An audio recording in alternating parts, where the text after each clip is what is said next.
봅시다. 우리는 이번 시간에 교재는 328쪽이죠.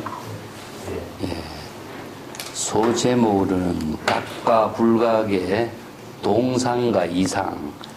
각은 깨달음이고 불각은 깨닫지 못한 중생심인데, 예, 깨달음의 입장과 깨닫지 못한 입장에서 같은 점과 다른 점의 특성이 무엇인가 하는 걸 설명했는데, 그 원문을 한번 봅시다. 자, 부차 가겨 불각에 유 이종상하니 우나 이이요. 일자는 동상이요 이자는 이상이라. 그래서 각은 이제 깨달음의 경지, 즉 중생의 번뇌 망념을 깨달은 부처의 지혜가 작용한 입장을 깨달음, 본각이라고 그러죠, 그죠? 불각은 중생의 무지무명에 의해서 진여 본심을 이제 깨닫지 못해서 망념이 이루어지게 된 그 과정을 이제 불각이라고 그러는데, 깨달음은 부처의 입장이고 불각은 중생의 입장이죠. 그래서 이제 본각과 불각으로 나누었는데, 이 두 종류에는 어떤 특성이 있다. 그 본각과 불각의 두 종류로 나눈 특성은 무엇이냐 하면은, 이제 본각과 불각의 똑같은 동일한 특성을 갖고 있는 것은 이제 동상이라 그래요. 예, 각의 입장에서는 동일한 이제 특성을 지니고 있는데, 다른 특성을 지니고 있는 것은 본각과 불각의 다른 특성은 무엇이냐 하면은 이상이라 그래. 그 이상은 다른 모습이죠, 그죠? 예. 그래서 이제 동상이라고 하는 것은 진여 본심을 말한다. 예. 진여 본심은 같아. 근데 이상이라고 하는 것은 진여 본심이지만은 두 가지 차별상으로 나누어져 버린 거죠. 중생심이 되면은, 자, 예를 들어서 선과 악을 나눈다든가 이런 분별심이라는 거죠, 그죠? 또 아니면은 자타를 나눈다든가, 아니면 이제 우리가 선에서 이야기하는 부모를 나눈다든가, 이런 분별심을 나누는 것은 두 가지 상이 되겠죠. 그래서 이 두 가지의 견해를 이견의 모든 사고를 낮춘 것은 중생이 된 거죠, 그죠? 예. 그래서 중생은 뭐냐, 불각이다. 그렇기 때문에 이상은 무엇이냐, 그 본각의 상태에서는 같은데, 본각의 상태에서는 중생 진여 본심이 똑같은데, 중생의 입장에서는 차별 분별심이 일어나게 되겠죠. 그렇기 때문에 불각이 되는, 불각은 다른 모습이다. 똑같은 진여 본심이지만은 차별 분별심이 일어나면은 각각 불각이 나누어지고 자타를 분별하는 망념이 일어나기 때문에 다른 모습인데, 그래서 이제 각각 불각이 같은 점은 진여 본심이요, 다른 점은 뭐죠? 바로 중생으로 분별하는 망념이 작용하는 것은 다른 점이죠. 그래서 이제 진여 본심은 같지만은 중생의 입장에서는 이것을 다른 모습으로 작용하는 것을 차별이라 그래요. 그래서 진여 본심은 불이 일심이라고 하고, 그래서 법계 일상이다 이런 말을 쓰고죠. 자, 이런 점은 기실론에서요, 앞에서 진여 본심과 그 중생심 아니면 깨달음과 깨닫지 못한 입장을 여기서 이제 그 특성의 본질성의 문제하고 다른 점의 문제점을 정리해서 이렇게 체계 있게 설명하고 있어요. 이 부분도 기실론의 독자적인 논리입니다. 불교 사상사에서 이런 논리를 제시한 논서는 없어요. 그래서 이 점이 기실론의 아주 깊이 있고 탁월한 사상 체계를 제시하고 있는데, 그 유식 철학이라든가 구사 철학 같은 데서는 이게 심식의 여러 가지 문제점을 제시하지만은 이 깨달음의 문제나 진여 일심의 지혜가 작용하는 깨달음의 입장하고 중생심으로 작용하고 입장에 그 특성의 본질까지 이렇게 깊이 있게 정리해주고 있는 책은 기실론밖에 없어요. 그래서 이거 굉장히 주의 깊게 우리가 봐야 될 문제점이죠. 자, 329페이지 한번 봅시다. 각각 봉각과 불각의 같은 점은 어떤 점이냐? 이 동상을 갖고 이야기합니다. 동상자라는 것은 비어 종종 와기로 개동 미진 성상하니 여시 무루와 무명이 종종 업환을 이루며 개동 진여 성상이라. 요 말에 이제 번역하기가 좀 까다로워서 제가 의역을 해서 밑에 적어 놨습니다. 동상이라는 것은 봉각과 불각이 똑같은 동일한 특성을 지니고, 이 상이라고 하는 것은 특성이라고 그랬죠. 그죠? 제법 실상이라든가 이렇게 할 적에는 특성입니다. 우리가 어떤 상이란 말씀에는 어떤 모양과 형상이라든가 아상이상 중생상 하면은 의식의 대상 경계로 인식하고 있는 하나의 형상의 이미지를 갖고 있는 것인데, 이것은 이제 동상, 제법, 실상 이런 표현을 때 할 적에는 특성을 말합니다. 특성. 그래서 동상이라는 것은 비유하자면은 여러 가지 도자기를, 다양한 도자기를 우리가 만드는, 와기라고 하는 것은 도자기로, 진흙으로서 도자기를 만드는 것을 비유한 겁니다. 그래서 기와를 만들기도 하고, 진흙을 가지고 그릇을 만들기도 하고, 여러 가지 이제 도자기의 제품을 만드는 것을 비유해서 설명했는데, 이러한 도자기의 여러 가지 제품을 만드는 것은 모두 동일한 미진성상이라. 이 미진성상이라는 것은 미세한 진흙을 그 본성으로 한 특성을 지니고 있다 이겁니다. 도자기의 본질의 재료는 뭡니까? 바로 진흙이라는 거죠. 근데 그 진흙 하나를 가지고 수없이 많은 도자기를 만들어낸다, 이런 것을 비유한 거죠. 그러면 여기서 진흙은 똑같은 동상이 되겠죠. 그러면 도자기가 여러 가지 모양으로 나타나는 것은 뭐냐? 이상이 되겠죠. 이걸 비유한 겁니다.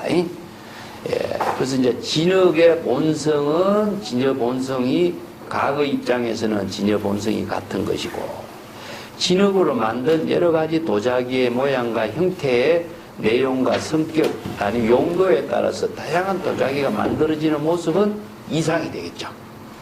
그래서 우리가 진여 일심이 본심은 같지만은 지혜로 작용하는 것이 다양하게 작용하는 모습이 나타나기도 하고, 중생심으로 나타날 때에도 또 다양하게 변화된 모습이 나타나기도 하는 것을 이렇게 논리 체계로 설명을 하고 있는 거죠.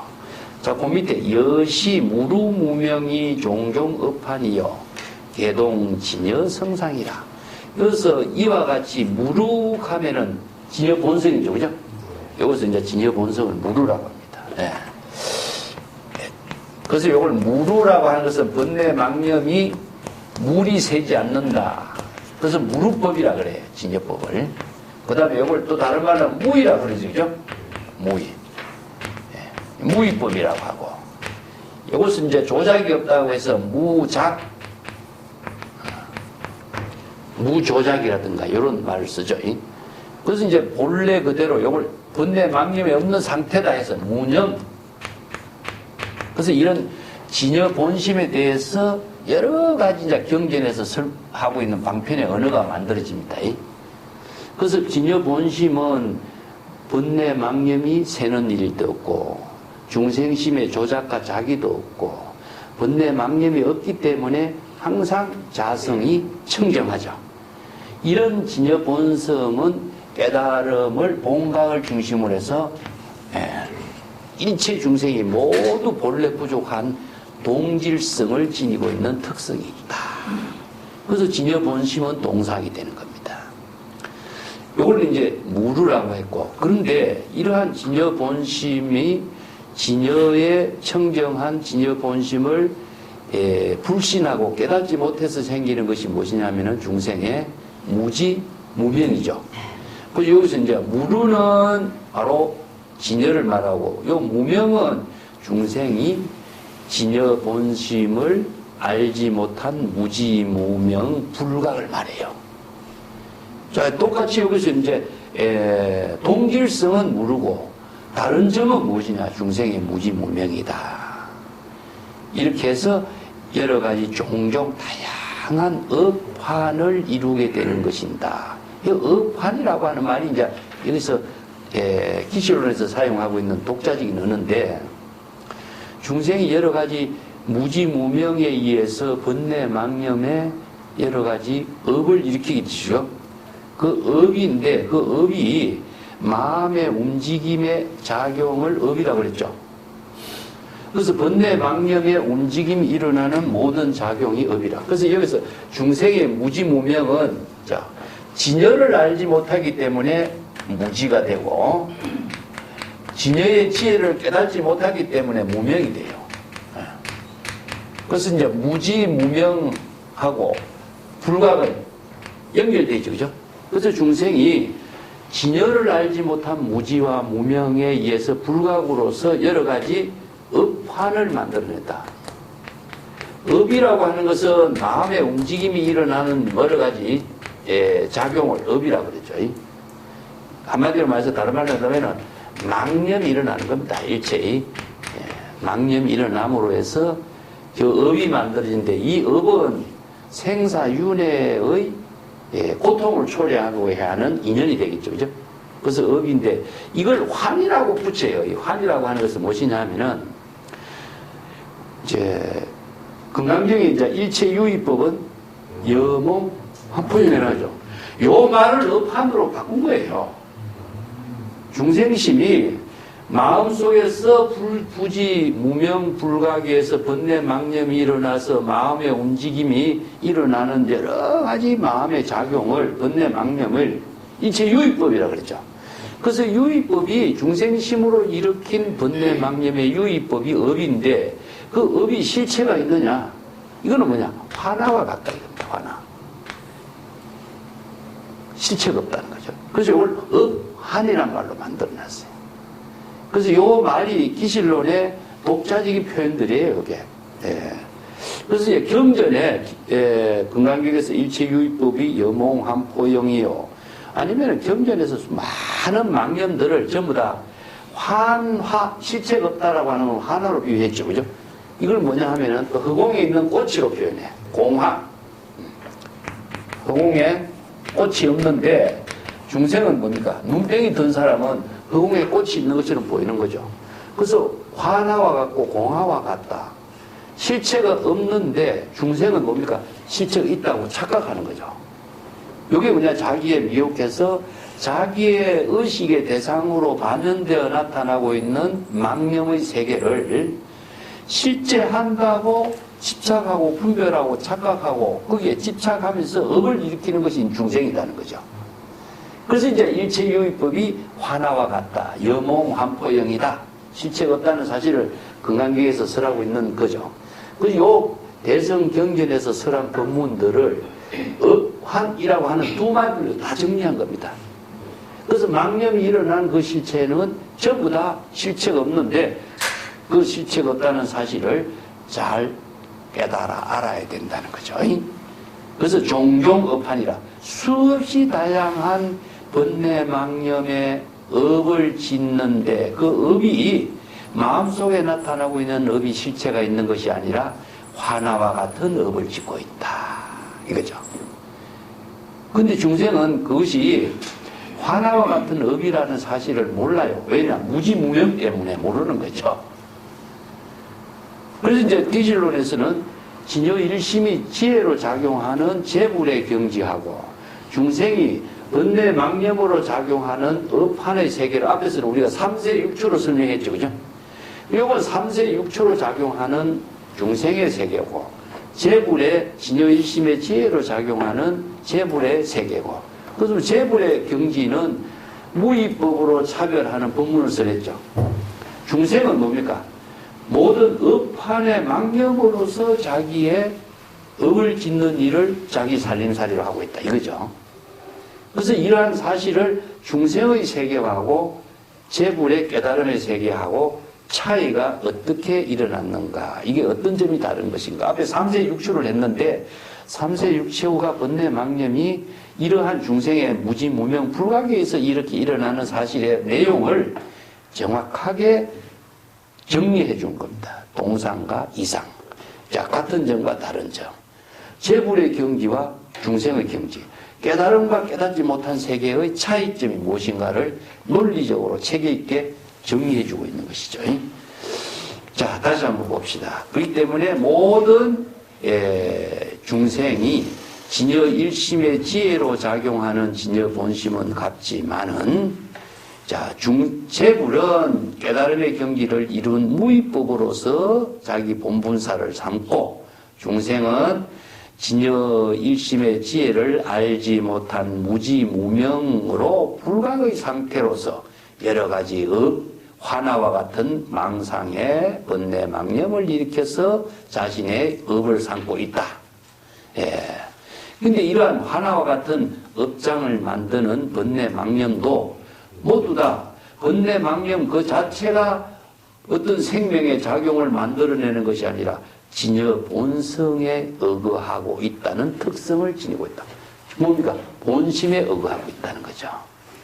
그렇기 때문에 본심에 의거해서 망념이 일어나는 것이지 본성을 떠나서 망념, 독자적으로 망념이 작용하는 건 아니다는 겁니다.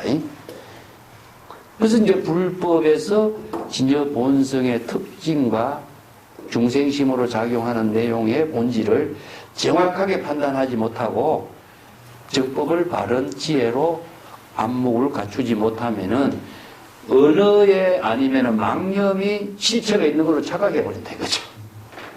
그런 점들을 정확하게 정리해주고 있는 부분입니다.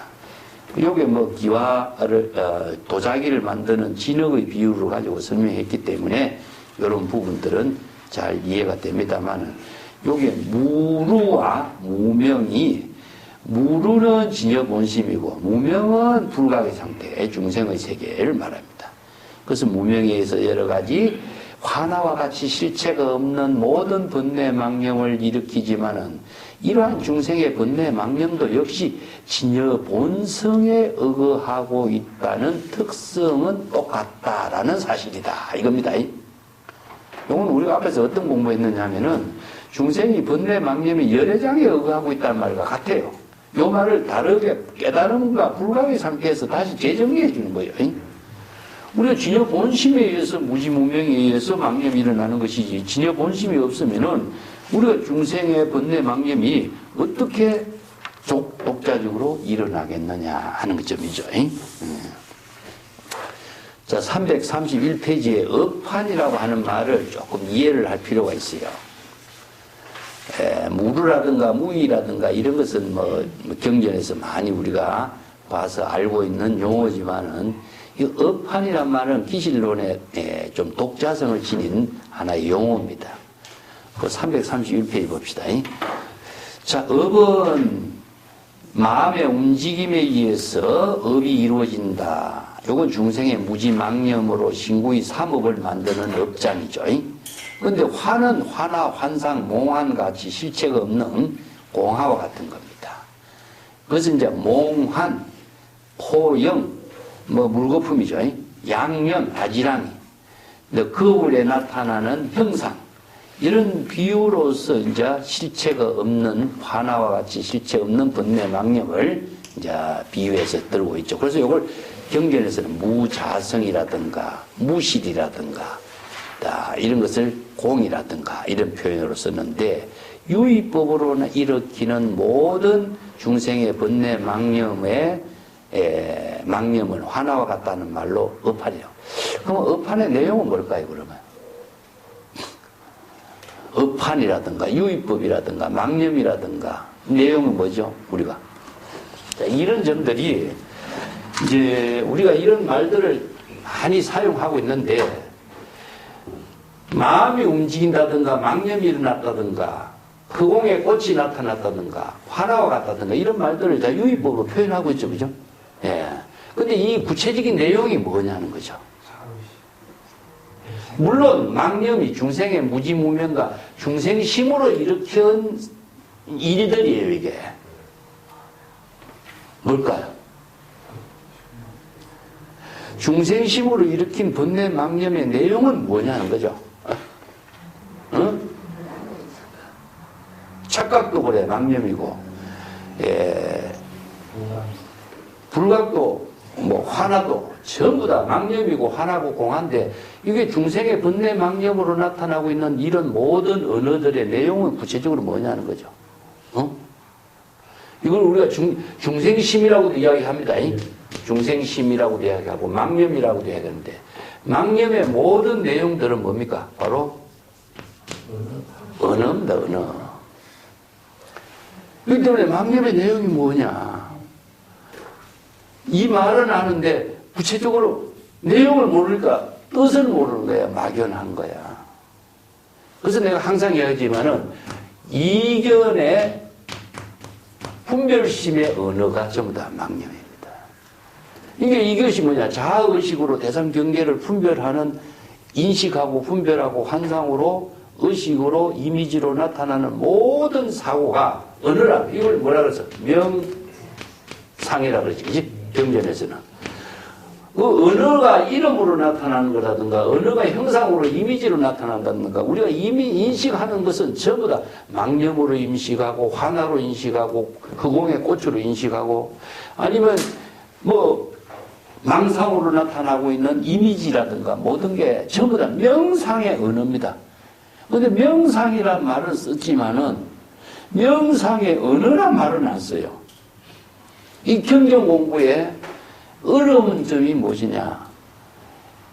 보통 보면 건강경에서 아상, 인상, 중생상을 비우라 이런 말만 했잖아.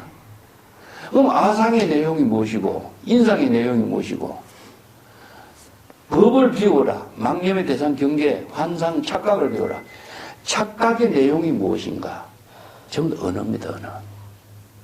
자, 이 점을 우리가 참선 공부를 한다라고 하는 것은요, 언어를 아는 것이 중요한 것이 아니라 언어가 제시하고 있는 그 내용의 뜻을 정확하게 정법의 안목으로 사유에서 진단하고 확인하면서 그 내용을 철저하게 깨달아 체득하는 것이 중요해요.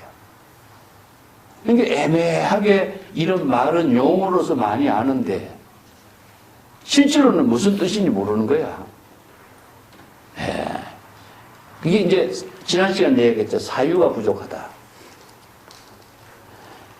전부 다 모든 인간의 사고의 내용은 언어로 되어 있습니다. 마찬가지입니다. 진여 본심이 무르법이라든가 무의법이라든가 무념이라든가 이런 말도 이제 나오는데 이 무르법의 내용은 무엇이해서 진여 본심으로 사용하고 있는 이 말도 언어죠. 그러면 진여 본심이 지혜로 작용되고 있다는 내용도 언어예요. 언어. 이 언어가 방편의 언어로서 설해진 겁니다. 그러면 중생의 언어는 뭐겠어요? 생활의 언어로서 대상 경계를 분별하는 언어로서 습관화된 언어고 이게 재불의 설법의 언어는 방편의 지혜로서 설해진 언어예요. 이 때문에 이 바른 언어를 지혜로 사용하면은 재불의 경지가 되고 습관화된 언어를 사용하면은 대상 경계를 분별하는 중생심의 망념에서 벗어날 수가 없어요. 그래서 불각의 상태가 어떻게 이루어지느냐? 습관화된 언어를 사용하면서 저절로 불각의 상태가 되는 것이지 딱 불각의 상태가 어떻게 이루어진다. 이 말 어쩔 수 없어요. 자기가 일상생활 속에서 대상 경계를 분별하는 생각의 망념이 그대로 언어로 사용하면은 그대로 불각의 상태가 되는 거예요. 자, 이걸 초발심으로 정각을 이루면서 진여본심을 회복했을 때는 여기서 방편의 언어로서 자신의 지금 본분사의 지혜로운 삶을 살게 되면은 과거의 세계가 이루어지는 거죠. 예, 그래서 이 경전의 언어, 나도 이제 경전을 번역을 하고 우리가 사유를 하면서 이 방편의 언어로서 수없이 많은 좋은 법문들을 해놨는데 이 법문들의 내용은 하나의 언어로만 기억했지 그 본질적인 진여일심의 지혜가 작용하게 하는 힘이 과연 무엇이냐. 그래서 내가 언어라고 하는 것은요 지혜를 작용하게 하는 방편의 언어입니다. 그래서 방편이란 말이 불교에서는 굉장히 중요한 의미를 두고 있어요. 예. 우빠야라 그러는데 자, 이건 진실이에요. 그래서 이제 불교에서 사용하고 있는 방편의 언어는요, 다른 어떤 고전에나 사상가나 다른 종교가들이 사용하지 않습니다. 불교에서만 사용해요. 이 방편의 언어가 재불이 설법의 모든 것은 방편의 언어입니다. 이 방편의 언어를 사용하지 않고서는 깨달음을 이룰 수가 없어요. 그렇기 때문에 우리가 무루법이라고 하는 건 방편의 언어인데 무루법의 내용을 알지 못하면은 깨달음을 이루는 작용을 실행하지 못하는 거죠. 무루법을 안다고 무루법이란 말을 상식으로나 지식으로 안다고 자기가 진여 본심의 지혜가 깨달음을 이루어지는 건 아니잖아요. 그렇게 방편을 자신의 지혜로 쓸 수 있는 힘이 방편과 진실의 작용을 정확하게 우리가 불교의 수행체계로 제시하고 있는 겁니다. 그래서 방편 수행이라고 그래요. 방편 수행. 그 업환이라고 말도 마찬가지인데 업환의 내용은 무엇이냐? 궁극적으로 중생의 번뇌망념이다. 번뇌망념은 궁극적으로 자기 중심의 사고로 대상 경계를 인식하고 분별하는 것인데 인식하고 분별하는 그 내용은 무엇이냐? 전부 다 언어나 이원론적인 사고의 언어로 이루어져 있다. 이런 뜻입니다. 자, 332쪽으로 넘어갑시다.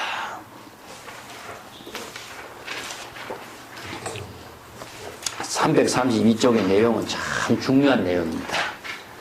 그래서 이 부분은 우리가 좀 천천히 공부해. 시고로 수다라 중에 차, 진여 이고로 설 일체 중생이 본래 상주 입의 열반이요. 보리 지법은 비가 수상이요. 비가 작상이니 필경 무덕이라. 영무 색상 가견이니 요 견자를 현자를 읽어야 돼요. 영무 색상 가현이니 이유현 색상자는 이유현 이 견자로 되어 있는데 이걸 내용상으로 볼 적에요 현자로 읽어야 됩니다. 네.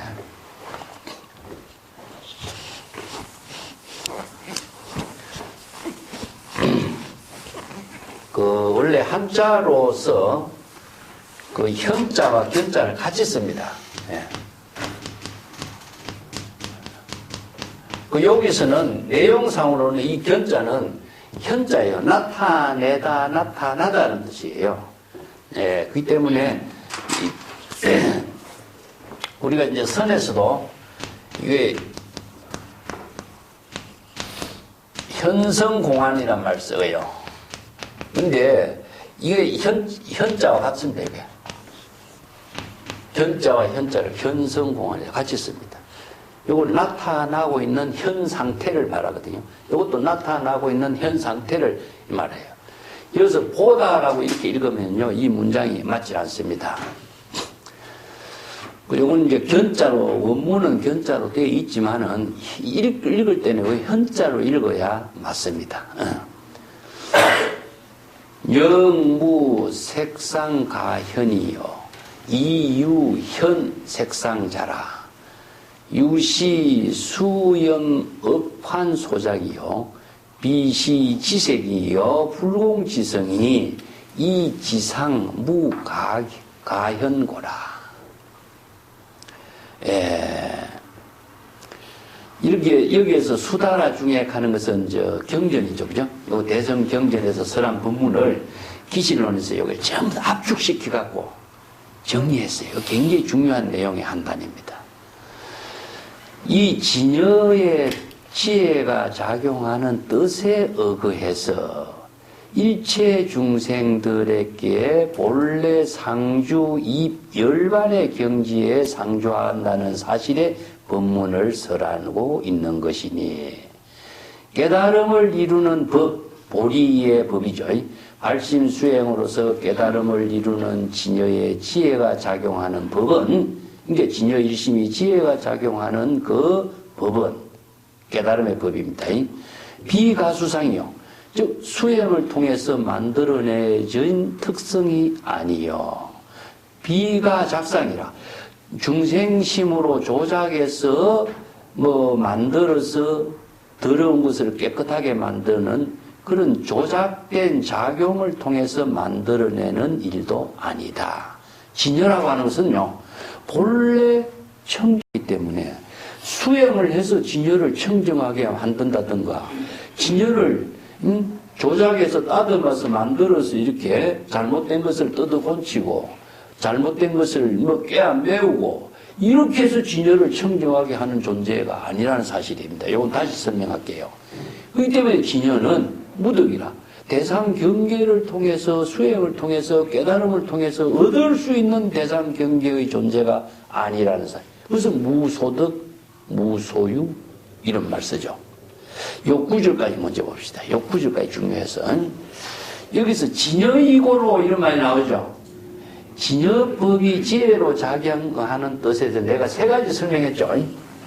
예? 진여가 지혜로 작용하는 특성의 뜻이 있습니다. 이걸 진여 삼미로 이제 보통 생각해.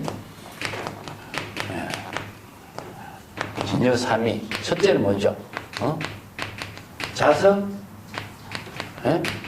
청정심이지. 자성 청정심이라고 하는 것은 진여는 본래 자성 청정입니다. 이게 본래 그것은 이제 본래 열반, 본래 무념. 그래서 진여는 본래 무념이에요. 항상 진여 그 자체는 본래 청정하니라. 그래서 제법종 본래 상자 정멸상했지, 그지? 그래서 본래 열반의 상태. 그래서 무념이 진여 무념이라고 그래. 그래서 이걸 이제 다른 말로 한다면은 진여 자연이라고도 이야기하고 진여 무념이라고도 이야기해.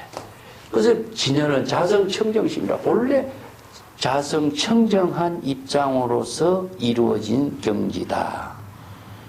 그래서 제법종 본래 상자정멸상 불자 행도의 내세됐죠.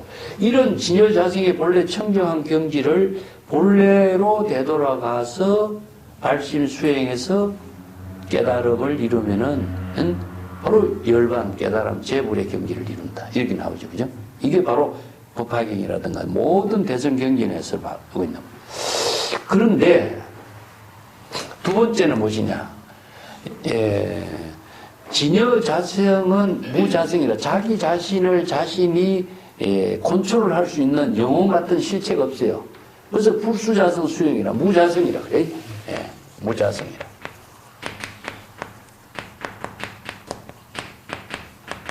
진여 자성이 영혼과 같은 존재가 아니다 이겁니다. 그래서 진여 자성은 무엇이냐? 생명으로 작용하고 있는 본성일 뿐이지 영혼과 같이 실체로 존재하는 어떤 존재는 아니라는 사실입니다. 그래서 이 불교의 특성이 여기 있어요. 무자성이라. 그렇기 때문에 자기가 망념이 치고 들어오면은 망념을 거절하지 못하는 거예요. 그래서 이제 불수자성, 수연성이라고 그래요. 그래서 시절 인연에 맞추어서 자기와 모든 사물과 동화를 이룰 수가 있는 거죠. 그래서 우리가 동사섭을 하는 것도 마찬가지예요. 중생과 똑같은 경지에서 지혜를 작용하는 힘을 발휘할 수 있는 것도 마찬가지라. 그래서 진여 자체는 뭐가 같으냐? 물과 같아요. 물은 어떤 거리에도 담기죠, 그죠? 그와 같은 거라. 그래서 만물과 같이 동화를 하는 겁니다. 세 번째는 무엇이냐? 아무리 청정은 더러운 무엇이 우리가 오염이 됐다고 할지라도 본래로 되돌아가려고 하는 본래 청정의 자정 능력을 지니고 있어요.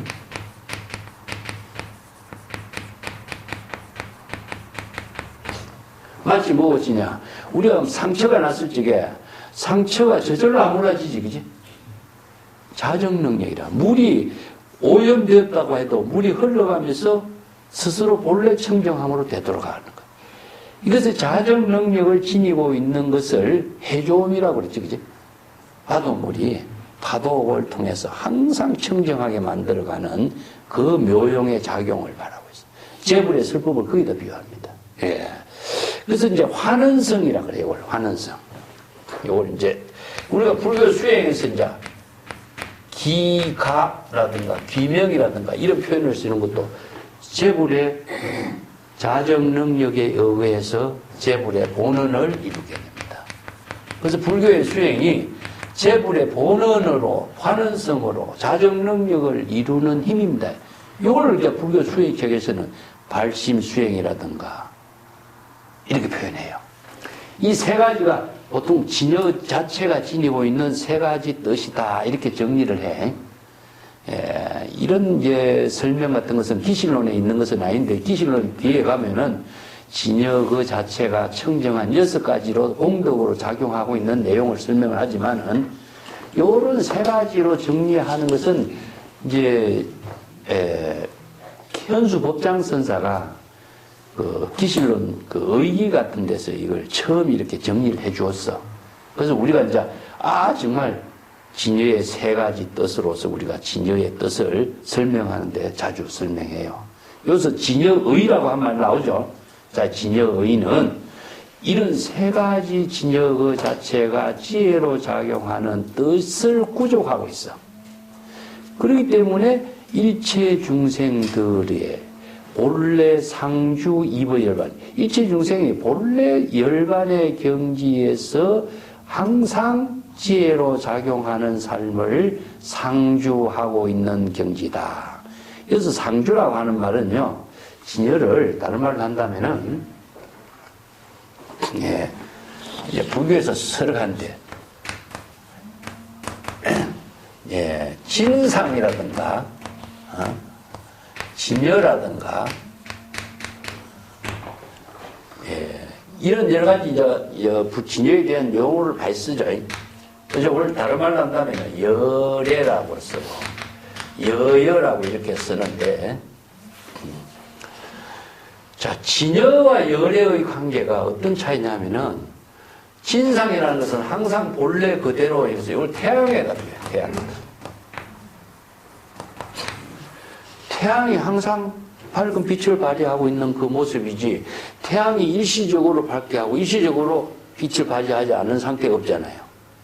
그래서 진여는 항상 태양과 같은 거다.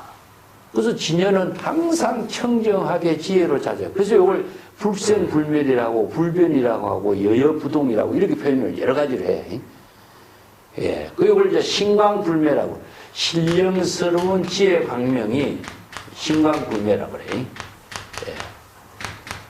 목매하지 않다. 항상 신광과 같아. 신령스러운 지혜 광명이 비치는 것과 같아.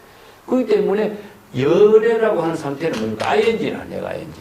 여여하게, 진여의 지혜가 여여하게 생명 활동하고 있는 모습이 태양이 뭡니까? 항상 밝은 빛을 비추고, 항상 일체의 모든 곳에 두루 비추고, 잠시라도 태양의 빛을 잃어본 적이 없죠.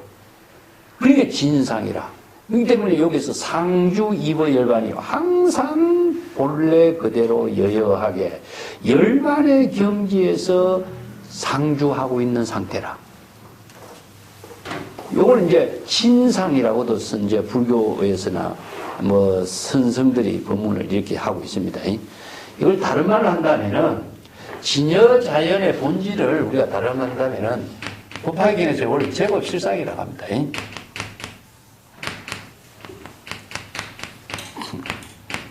제법 실상의를 설명하는 거예요.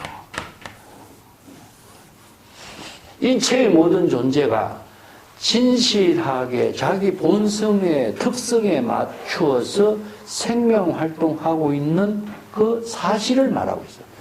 자, 진여의 세 가지 뜻으로 이거 제법 실상을 법화경에서 설한 법문하고, 우리가 모든 존재가 나무나 풀이나 사람이나 모든 동물들이나 모두 다 진여 자연이라 외부의 힘에 의존하지 않고 독자적으로 생명 활동하고 있죠. 그죠? 그 독자적으로 생명 활동하고 있는 것이 제법 일체의 모든 법이 진실한 특성에 맞추어서 생명 활동을 하고 있는 것이 진여의 세 가지 뜻과 같아요.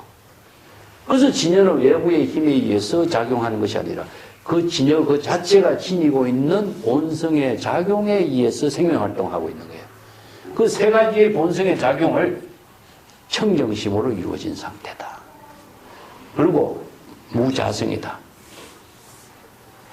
시절 인연에 맞추어서 외부의 어떤 환경에 적응을 하면서 살게끔 되어 있는 구조로 되어 있다. 그리고 항상 오염돼서 잘못된 상황에 빠져들어도 본래 청정한 자성의 본성의 생명으로 작용을 되돌아가려고 하는 그 자정 능력이 무엇이냐? 본원이다. 이걸 불교에서는 이걸 수행을 합니다. 자정 능력에 의해서 우리가 수행을 하고 있는 거죠. 그렇기 때문에 자성 청정심으로 되돌아가는 이 진여의 세 가지 뜻이 모든 존재가 자신의 생명으로서의 예법하게 본분의 삶을 사는 힘을 구족하고 있는 거죠. 자, 이걸 누가 만들어냈느냐? 부처님이 이 법을 만들어냈겠어요? 제법실상의 법을 제불은 발견한 겁니다. 관찰하고 발견하고 보지 못한 것을 볼 수 있도록 드러내주고 알지 못하는 것을 알도록 제시한 것이고 일체 중생이 이러한 진실을 모두 다 바르게 알 수 있도록 설법한 것이 바로 방편법문이라는 사실이죠. 네. 자, 요게 진여의 세 가지 뜻, 요것을 설명해 진여의 지혜가 작용하는 뜻을 설명한 경전의 법문을 요게 정리한 겁니다. 자, 일체 중생이 본래 열반의 경지에서 상주하고 있다. 이 말은 모든 경전에서 열애장 경전, 열반경, 법화경, 모든 경전에서 한결같이 이야기하고. 요게 불교가 진여법에 의해서 생명의 지혜가 작용하는 법을 설하고 있다는 사실입니다.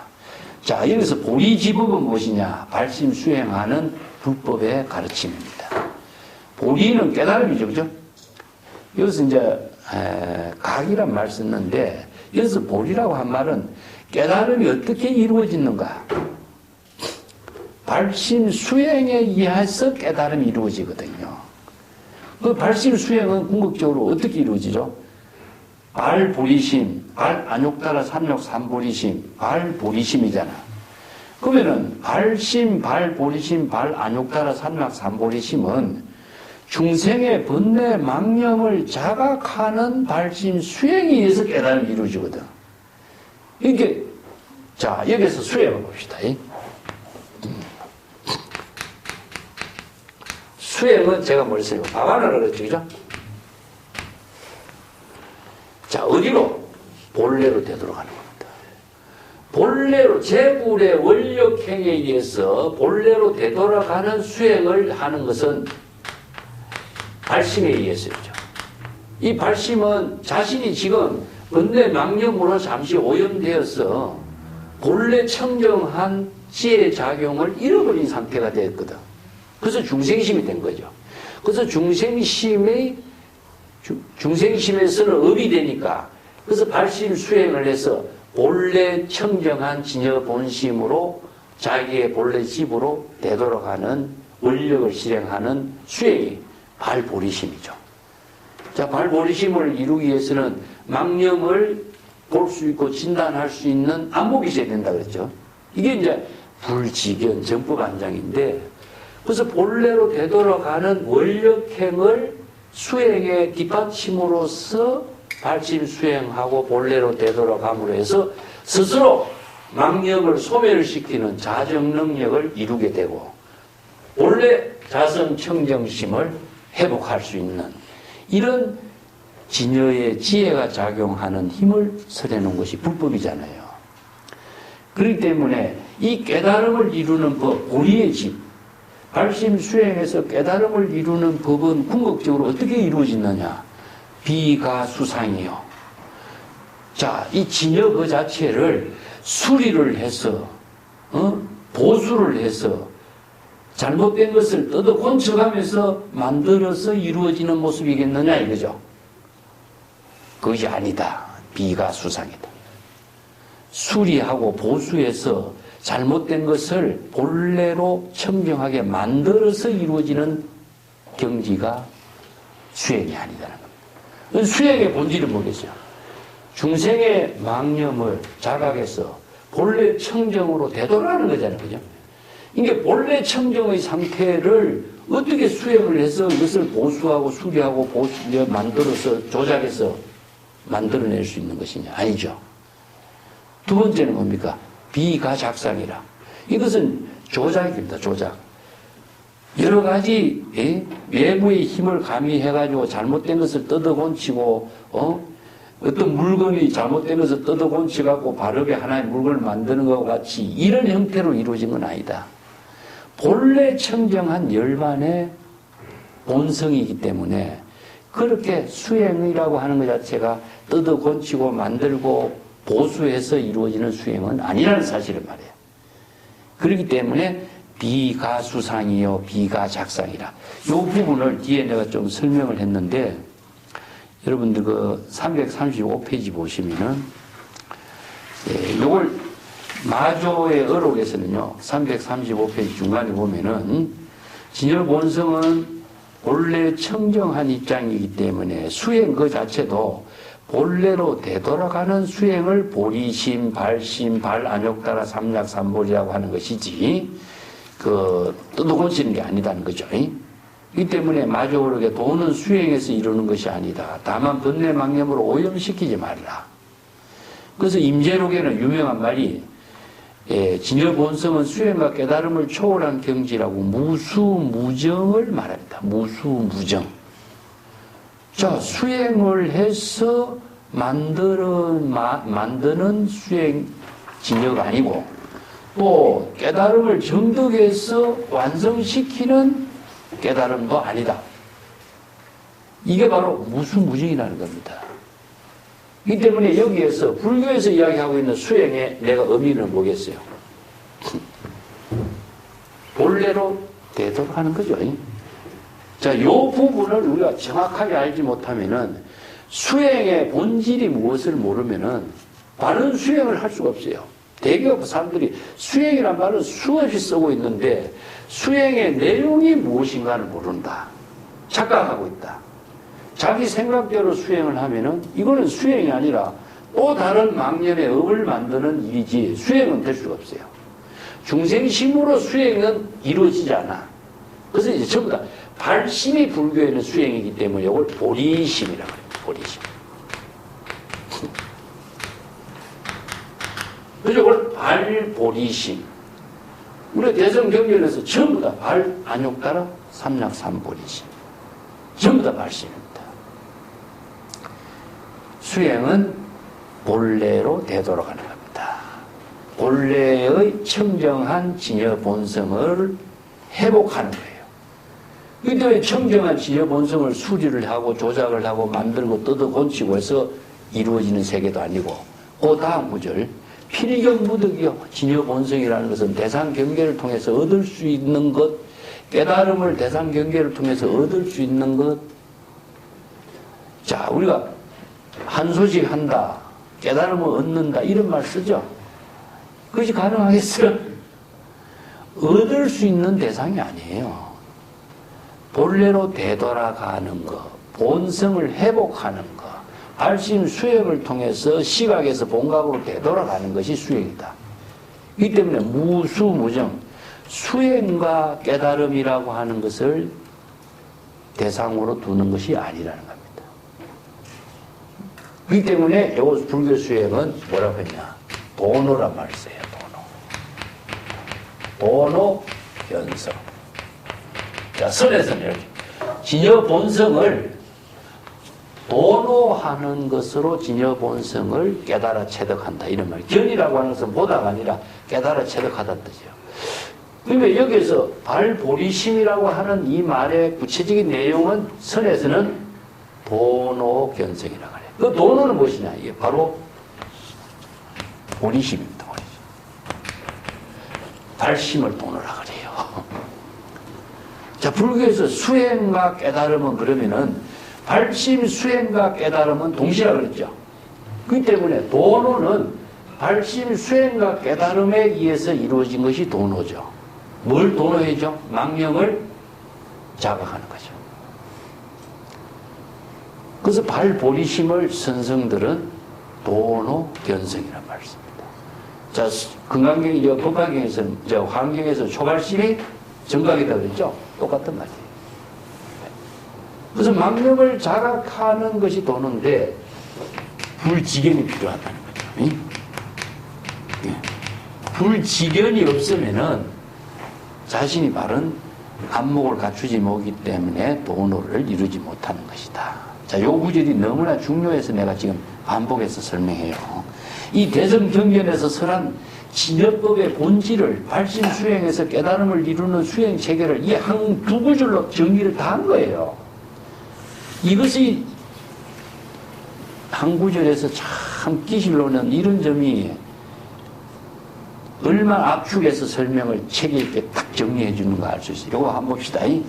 경전에서 말하기를 진여의 지혜가 작용하는 뜻에 의거해서 설법을 하는 것은 무엇이냐?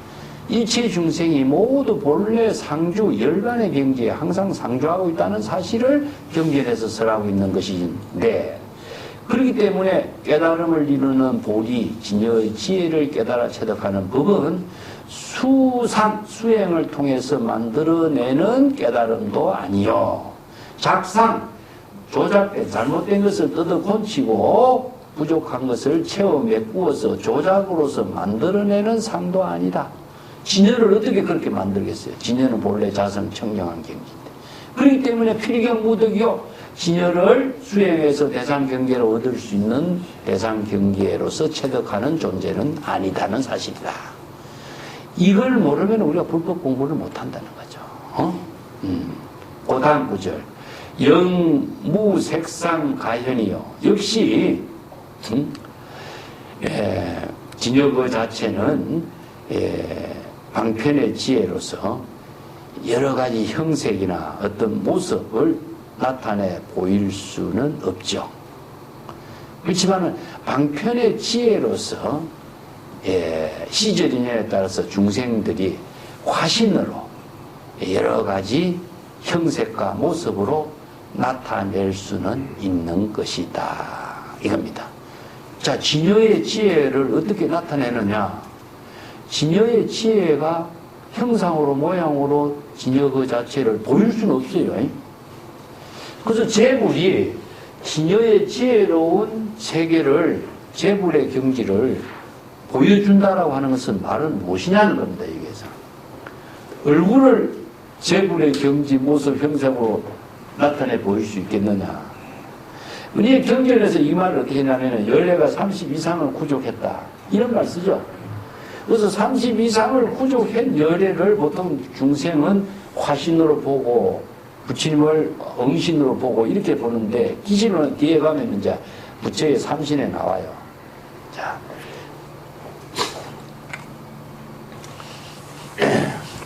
여기에서 이제 재불의 세계가 나옵니다. 진여의 지혜를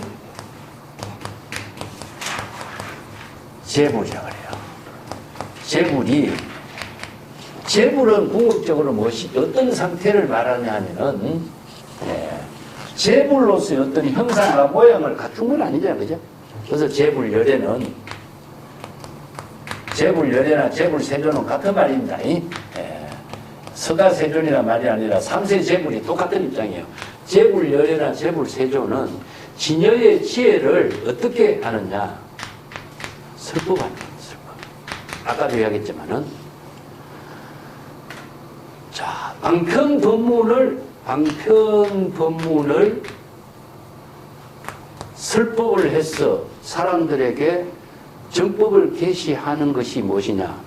바로 재불열애가 설법하는 방편 법문의 지혜 작용이, 지혜와 자비가 30 이상을 부족한 모습이에요.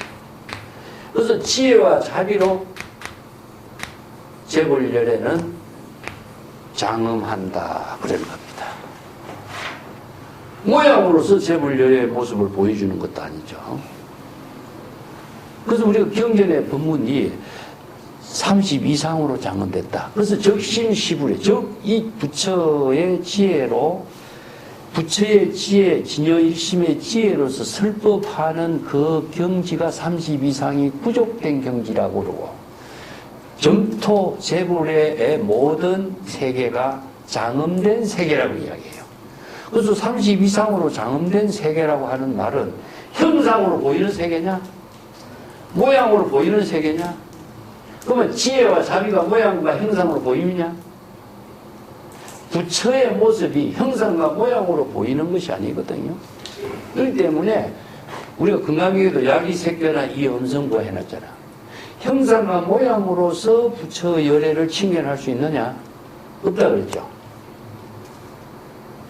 그렇지, 형상과 모양으로 부처의 모습을 칭견할 수 없다면 부처는 그럼 어떤 상태냐?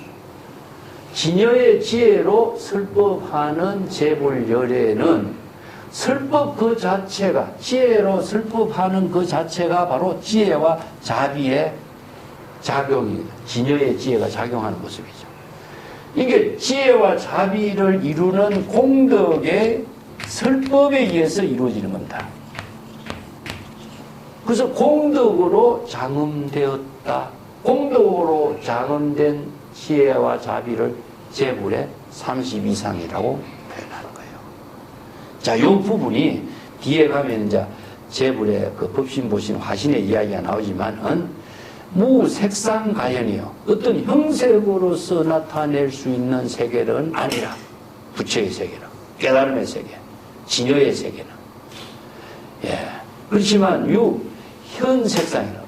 형색상으로 나타내 보일 수 있는 것은 응신과 화신인데, 응신과 화신이 나타내고 있는 색상은 무엇이냐? 설법입니다, 설법. 예.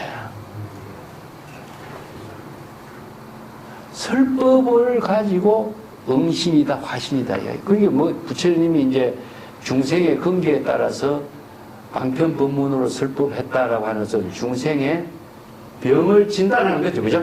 예. 설법은 무엇이냐? 중생의 신병입니다, 신병.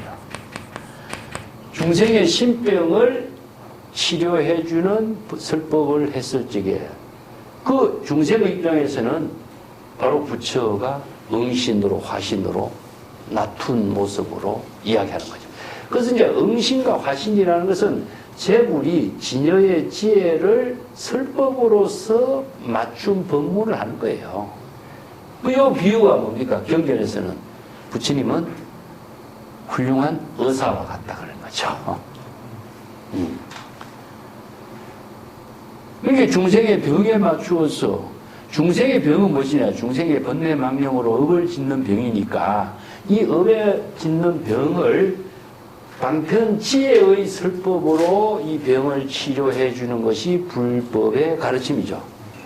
이게 방편 법문을 수행함으로 해서 중생은 모두 다 신병을 치료할 수 있는 거죠. 이게 중생이 바로 병을 치료해서 재불의 지혜를 체득할 수 있는 깨달음을 이루게 되죠. 그렇기 때문에 그 지혜를 우리가 상구보리 하와중생, 이걸 공덕으로 장엄되었다, 이런 말씀입니다.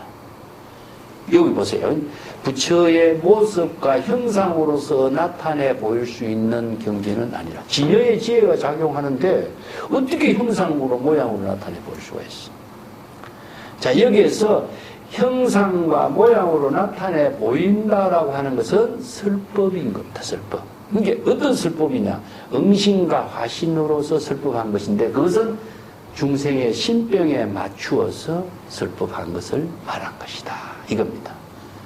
자, 이것이 바로 수염업판소작이라. 자, 중생이 번뇌망념에 따라서 바로 화나와 같은 방편법문으로서 설법하는 일인 것이다.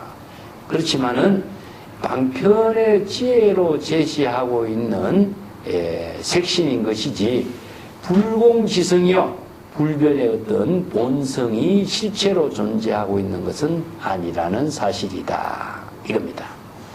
근데 그렇기 때문에 부처의 지혜가 작용하는 부처의 형상과 모양이 대상 경계로 볼 수 있는 형상의 모양으로 실체로 존재하고 한다면은 부처라고 하는 것은 신과 같은 존재가 되죠. 예. 환상이라, 이게 반편 본문도 실체가 없는 겁니다. 언어이기 때문에. 그런데 부처를 형상과 모양으로 볼 수 있는 세계로 대상을 추구한다면 중생이 또 부처라고 하는 환상을 대상으로 보는 것밖에 안 되죠. 그래서 건강계 약이 새겨나 이 음성구와 이런 말씀. 시인행사도 물렁결해라. 이게 부처를 대상 경계나 형상과 모양으로 보려고 하는 것 자체는 사도를 행하는 거다. 지혜를 깨달아 체득하지 못하는 것이다. 이 불공지성이란 말은요, 실체로서 부처의 존재가 실체로서 존재하는 본성을 갖추고 있는 것은 아니라는 사실입니다. 예. 이게 건강경에서 무실체를 불공지성이라 그래요. 이 지상 무가견이라. 예. 왜냐하면 부처의 방편 지혜를 설하는 제불의 지혜의 실상은, 자, 방편 법문 그 자체를 설하는 것은 대상으로 볼 수 있겠어요? 대상으로 볼 수가 없습니다. 그래서 제불의 설법을, 우리가 경전의 모든 법문을 제불의 설법이라고 하는데, 제불의 설법 그 자체를 우리가 방편의 지혜로 자신이 깨달음을 이루게 하는 법문으로서 수행했을 적에 내가 제불의 법문을 받아들인 것이 되시죠. 제불의 응신이 화신으로서 자신을 구제해주는 역할이 되는 거죠. 이게 방편의 언어 그 자체도 실체가 없는 겁니다. 우리가 중생의 망념도 실체가 없는 것처럼 방편의 언어도 실체가 없어요. 그래서 내가 지난번에도 방편의 언어는, 방편 설법으로 언어는 깨달음은 신병을 치료하게 하는 힘은 갖고 있지만은 실체가 있는 것은 아니라, 그렇기 때문에 이 방편의 언어는 깨달음을 이루게 하는 인연관계의 언어일 뿐입니다. 그래서 중생의 망념의 언어도 하나인 것이처럼 방편의 언어도 실체가 있는 언어가 아니에요. 예, 그렇기 때문에 깨달음의 경지를 이룬 열반 해탈 깨달음을 이룬 그 언어도 실제로는 화나와 같아요. 여기서는 맨 처음에 업환소작이라는 말이, 그 여기서는 중생의 번뇌 망념에 맞추어서, 중생의 근기에 맞추어서 정법의 지혜로서 화나와 같은 방편의 법문을 설해서 중생을 구제하는 일을 응신화신이라고 하지, 이것이 바로 방편지의 색신인 것이지 설법 그 자체를 말합니다. 실체로서 존재하는 어떤 본성의 열애는 없다. 불공지성이다. 이런 말입니다. 이 말들이 좀 어려운 문장이죠. 그걸 내가 현대 언어로 번역해 놓은 것을 읽어보시고 이해하시면 됩니다. 이 부분이 이제 뒤에 가면은 부처의 법신, 보신, 화신으로 설명을 하는데, 자, 여기서 설법하는 이양 진여의 지혜를 바로 법신이라고 그래요. 법신. 법신은 형상이 있느냐? 없죠. 여기 바로 부처는 형상이 없는 겁니다. 그렇기 때문에 형상으로 부처를 볼 수가 없는 거죠. 이게 여기에서 설법하는 그 자체가 바로 법신이고 진여의 지혜 작용이고, 이것을 제불열애라고 그래요.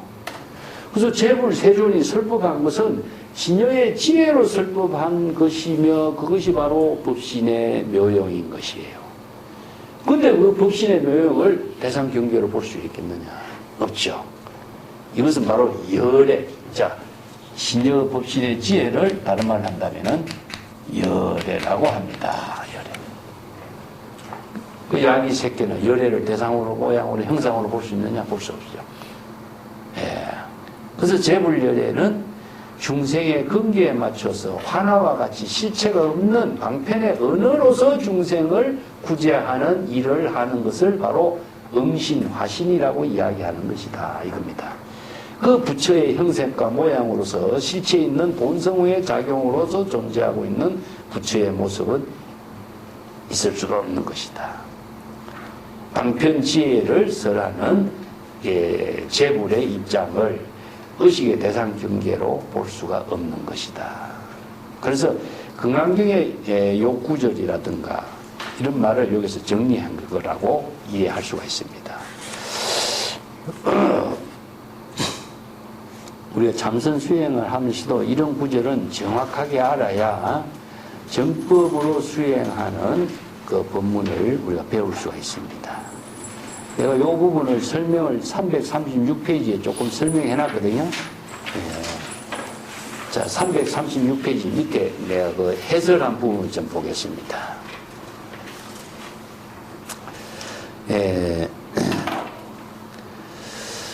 원효의 대성기실론서에서 이 구절에서 경전의 인용문으로 설명을 하고 있는데, 형색이나 모습은 부처의 보신, 화신으로 시절 인연에 따라서 중생의 근기에 맞추어서 방편 법문으로 설법해서 나타내는 형색이다. 중생의 육안으로 볼 수 있는 형상을 갖추고 있기 때문에 색상이라고 한대. 왜 중생의 육안으로 볼 수 있느냐 하면요, 중생은 그 화신을 대상 경계로 봐요. 이게 재불열애는 그 법신을 대상 경계, 화신을 대상 경계로 두질 않는데 중생은 대상 경계로 봐요. 그렇기 때문에 부처님의 이런 설법을 했다, 이렇게 언어를 대상 경계로 보거나 부처님의 모습을 대상 경계로 봐. 그래서 우리가 법당에 부처님을 봉안하는 이유가요, 중생의 모습에서 볼 수 있는 부처의 그 세계를 이렇게 시연해 주는 거죠. 예. 근데 건강하게 봅시다. 만약에 대상 경계를 보이는 형상의 모습으로 진여의 자아를 보려고 하거나 음성으로 진여의 자아를 구한다면 이 사람은 사도를 행하니 열애 법신을 칭견할 수가 없다. 자, 여기서 중생의 세계에서 열애의 설법을 언어로 듣고 있고 열애의 모습을 대상으로 보고 있기 때문에 중생의 경지에서 벗어날 수가 없어. 그렇죠? 이게 중생의 세계라는 겁니다. 근데 그렇기 때문에 여기 건강위에서 이런 설법하는 거예요. 대상으로 인식하고 대상으로 보고 열애의 모습을 보려고 한다면은 대상으로 보는 중생의 입장에서 벗어날 수가 없어. 그래서 열애의 지혜를 깨달아 체득하려고 한다면은 대상으로 보이는 세계가 없어야 되는 거예요. 그래서 이런 설법을 해놓은 거예요. 예. 그 다음에 330페이지 수염업판이라고 하는 부분이 있죠. 예. 요게 이제 업판이란 말, 아까도 중생의 망력으로 나타난 것도 업판이지만은, 자, 여기에 재불이 설법하는 것도 중생의 근기에 맞춰서 방편법문을 설하는 것도 실체가 있는 언어가 아니라 시절 인연에 따른 방편 법문이 바로 업판이에요. 예. 이 업은 무엇이냐? 정업인 것이고, 정업으로 설한 방편의 언어도 실체가 있는 것이 아니란 뜻입니다.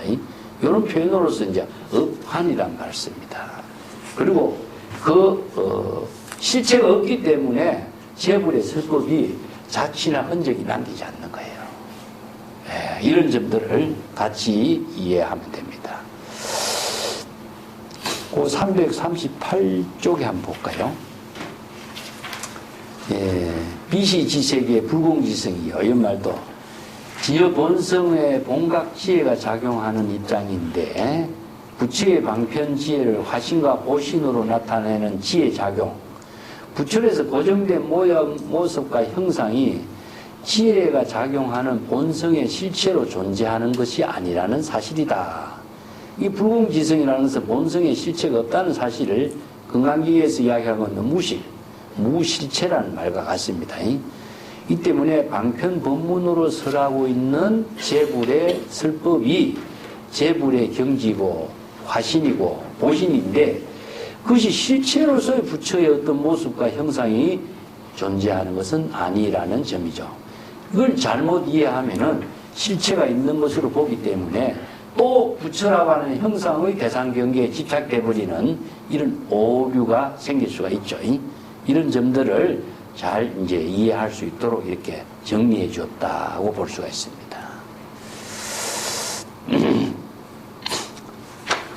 나머지는 그 뒤에 좀 읽어보시면 될 것 같고, 자, 340페이지를 넘어갑시다.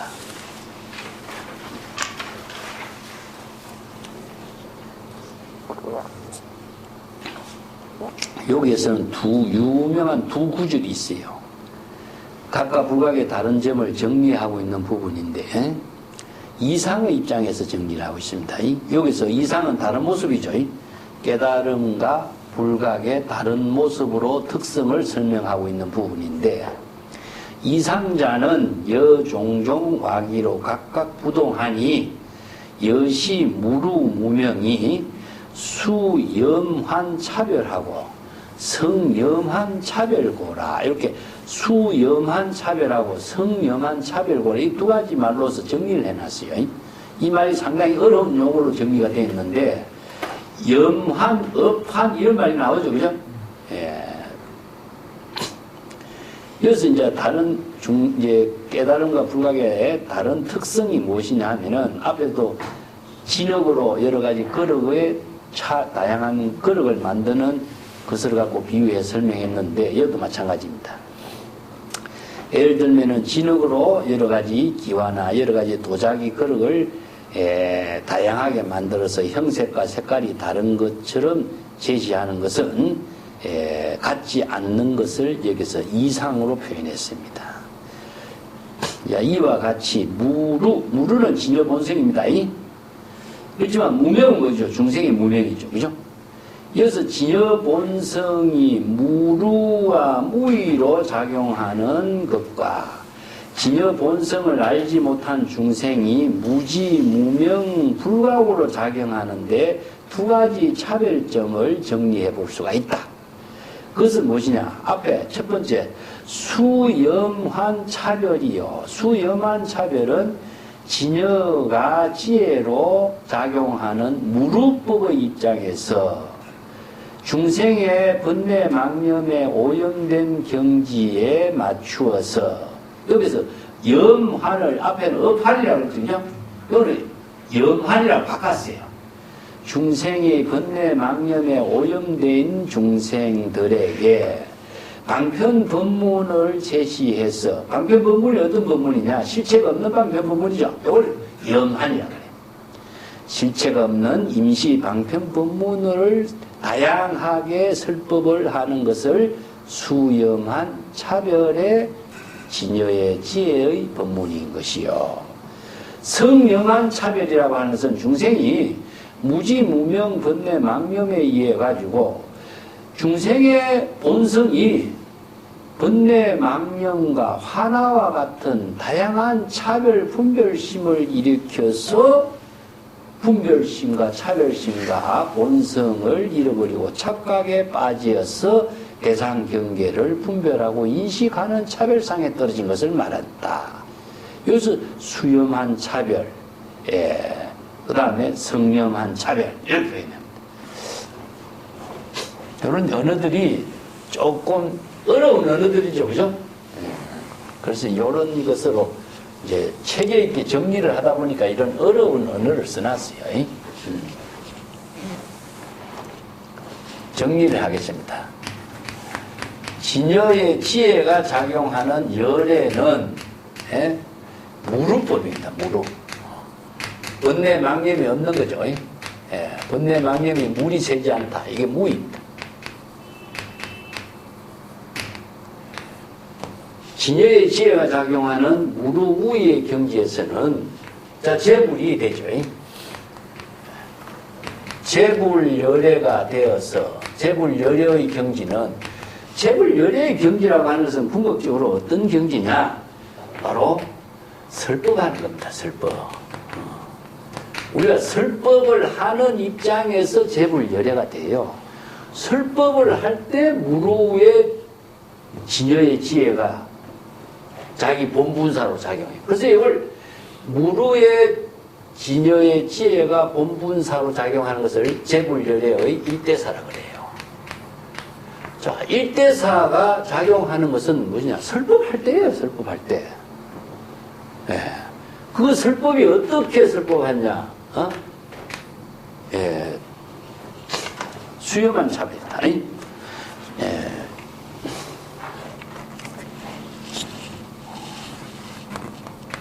중생의 근기에 맞춰서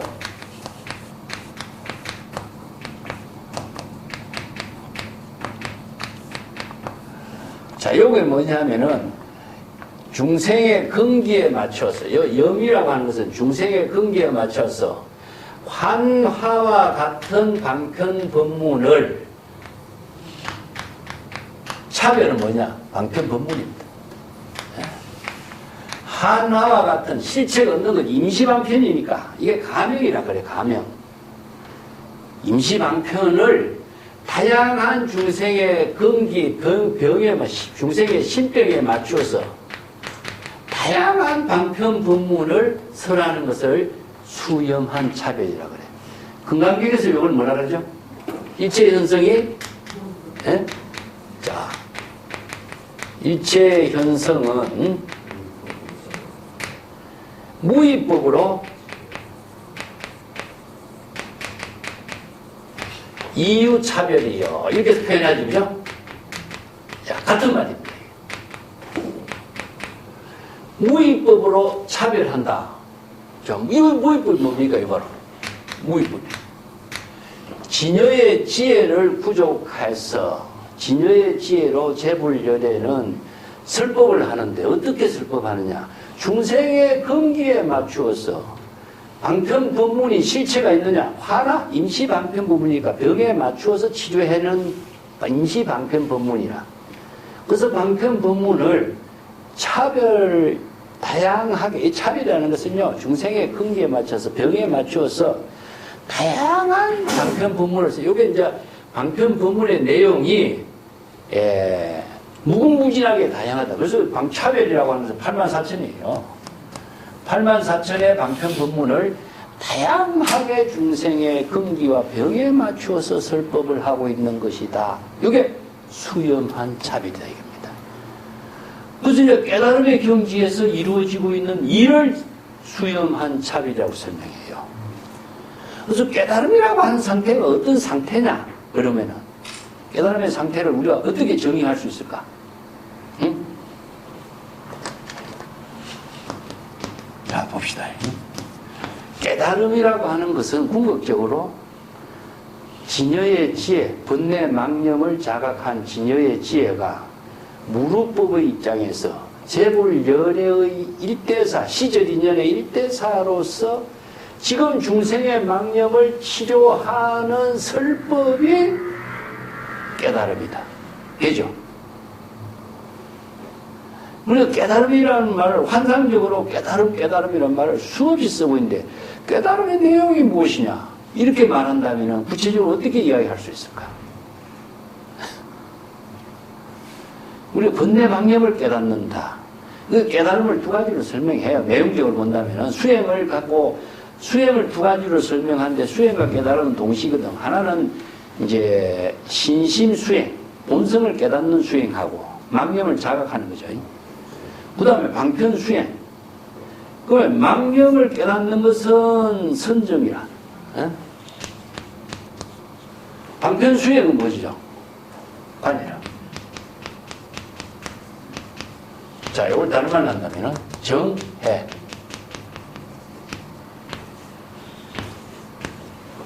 진여의 지혜가 깨달음으로 작용되는 경지를 선정과 지혜, 지관, 동시에 이루어집니다. 동시에. 근데 깨달음을 이루는 그 상태가 우리가 선정을 아무리 닦아서 깨달음을 이룬다면 방편의 지혜가 작용하지 않는 선정은 깨달음으로서의 전론발이가 돼요. 불의로 이루어지다. 불의로. 그렇기 때문에 진여지는 불의의 묘용이기 때문에. 그래서 우리가 선정과 지혜, 지관 여러 가지 수없이 많은 공과 불공이라든가 체와 용을 이렇게 논리적으로 설명하지만은 궁극적으로 이런 논리는 진여의 지혜가 작용하고 있는 논리를 설명하는 거예요. 다르게 이야기한다면 재물이 설법하고 있는 논리예요. 이게 방편의 지혜로 설법함으로 해서 재불열애가 되는 것이지 설법을 하지 않는데 어떻게 재불열애가 되겠어요? 그래서 깨달음의 경지는 진여의 지혜가 작용하는 거예요. 진여의 지혜가 작용하는 내용은 어떤 내용이냐? 번뇌 망념이 없는 상태다. 무루지 무의법의 경지요. 그것은 어떻게 이루어지느냐? 재불열애의 일대사 인연 시절인연의 본분사의 묘용으로 이루어진 세계다. 그 경지는 설법하는 일로서 이루어진 세계다는 겁니다. 자, 이게 바로 깨달음의 내용인 거예요. 한마디로 말해서. 이걸 여러 가지 입장에서 정리하다 보니까 이걸 따로따로 우리가 이해하니까 전부 다른 걸로 생각했죠. 그게 아니야. 이게 이제 이걸 정리해 주는 게 기실론의 특징이라. 여기서도 이걸 연결시키지 않고 기실론이 한 구절 한 구절만 이해해 나가면요. 또 우리가 그 상태에서 벗어나지 못해. 그렇기 때문에 자, 여기 봅시다. 두 번째는 중생입니다. 이 불가의 상태.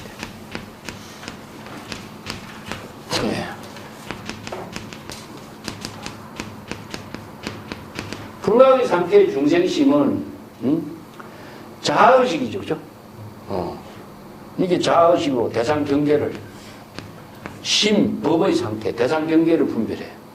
그래서 대상 경계를 분별하다 보니까 중생심 그 자체가 바로 전부 다 중생심 그 자체가 어떤 대상 경계를 분별하는 망념을 본성으로 하고 있다 이거다. 망념을 본성으로 하고 있어. 그래서 망념을 본성으로 하고 있는 상태를 성념한 차례죠.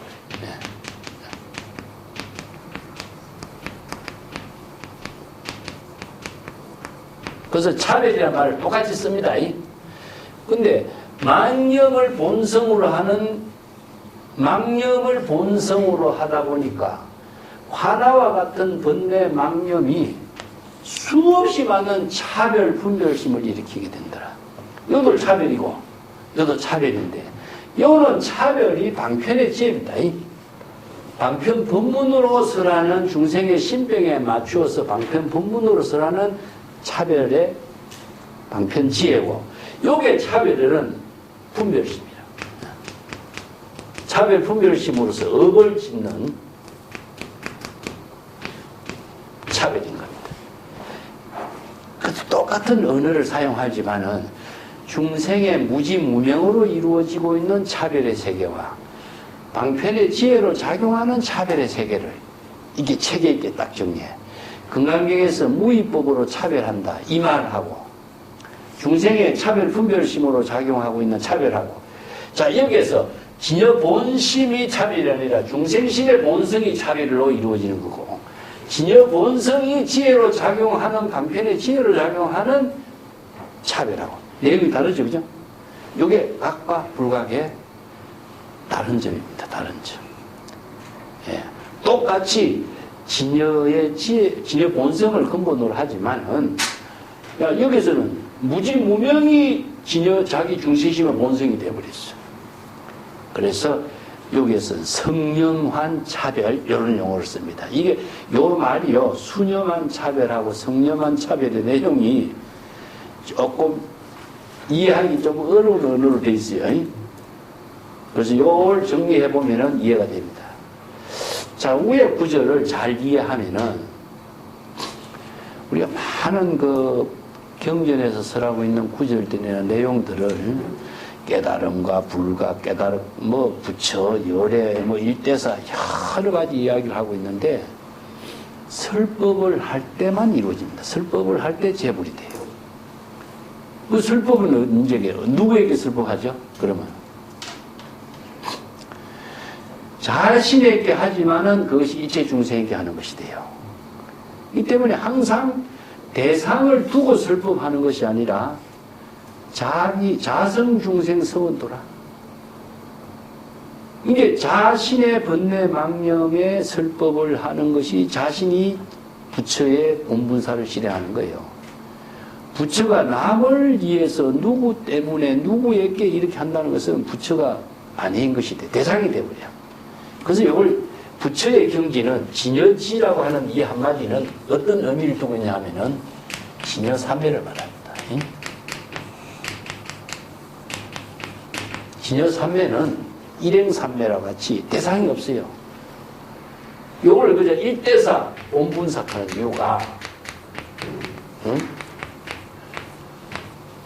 자기 본분사 일로서 설하는 거고 자기 본분사 일로서의 시절 인연에 일을 하는 거예요.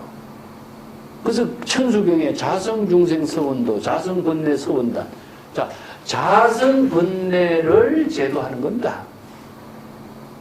이게 이제 육조단경에 와서 이 법문을 이제 선성들이 그 개송을 설해놓은 건데 이걸 진여삼매로 이루어지고 있는 재불의 경계를 부처님은 뭐 중생을 위해서 설법하고 항상 이게 우리가 귀에 박힌 것이 부처님의 모습을 중생은 찾아다니는 거야.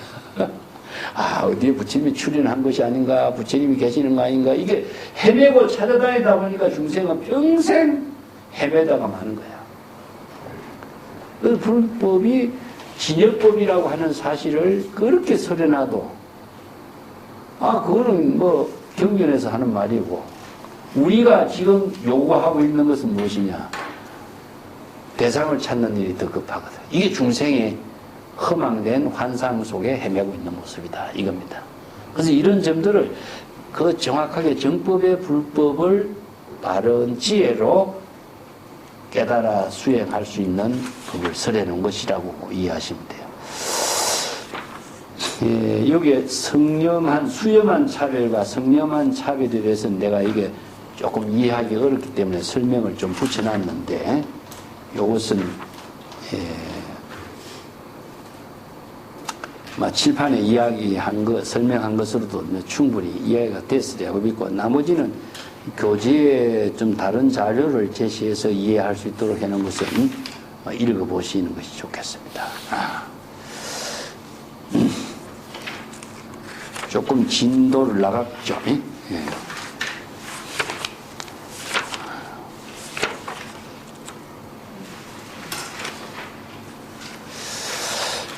생멸법하고 의식의 부주하고는 연결되어 있지만은, 그래도 요거 조금 공부를 우선 좀 애석이라도 하고 넘어갑시다. 344쪽에 넘어갑시다. 생멸 인연의 구조는 어떤 상태로 이루어지느냐. 자, 앞에서 3세 6추에 중생의 번뇌망념이 일어나는 과정을 쭉 설명했는데, 자, 다른 유식 철학, 구사 철학, 경전에서 설하고 있는 여러 가지 중생심의 망념의 작용이 이루어지고 있는 과정을 기실론에서는요, 생멸 인연이 어떻게 이루어지고 있는 구조냐. 이걸 앞에 3세 6추와 연결해가지고 심, 식 세 가지로 설명을 해요. 여기 이제 오늘 공부하고, 오늘 다 못하면 다음 시간에 또 연결을 하겠습니다만, 우선 이 내용을 좀 정리해 봅시다. 344쪽에 부차 생멸 인연자는 소위 중생이 의, 심, 의식 전고로, 여기 이제 그 문장을 심 옆에다가 점을 찍고 의 옆에도 점을 찍고 의식 전고요. 이렇게 심의 의식 세 개를 이렇게 다른 용어로 이해할 수 있도록 점을 찍어주는 게 좋겠네. 차이운하고 이의 아리아식으로 서류 무명하고 불각이기로 능현 능치 경계하여 기념 상소하기에 고설위의라고 한다.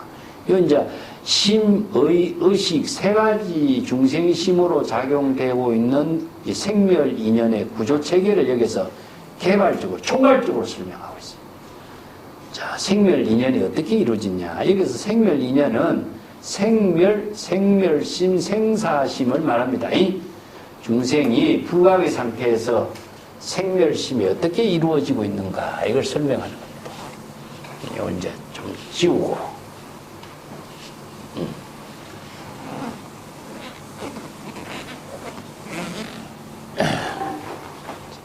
여기 생멸 인연을 소제목을 바꿀게.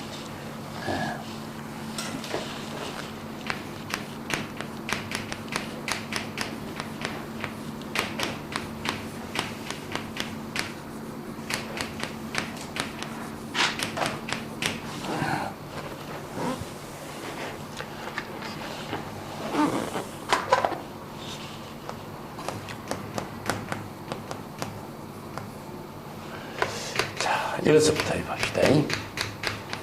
진여에 대한 불각입니다.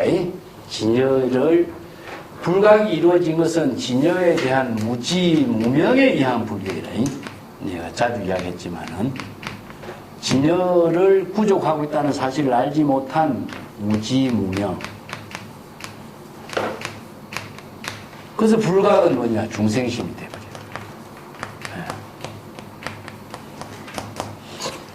그래서 불각의 중생심이 작용되고 있는 내용을 자, 여기서 세 가지로 심, 의, 의식.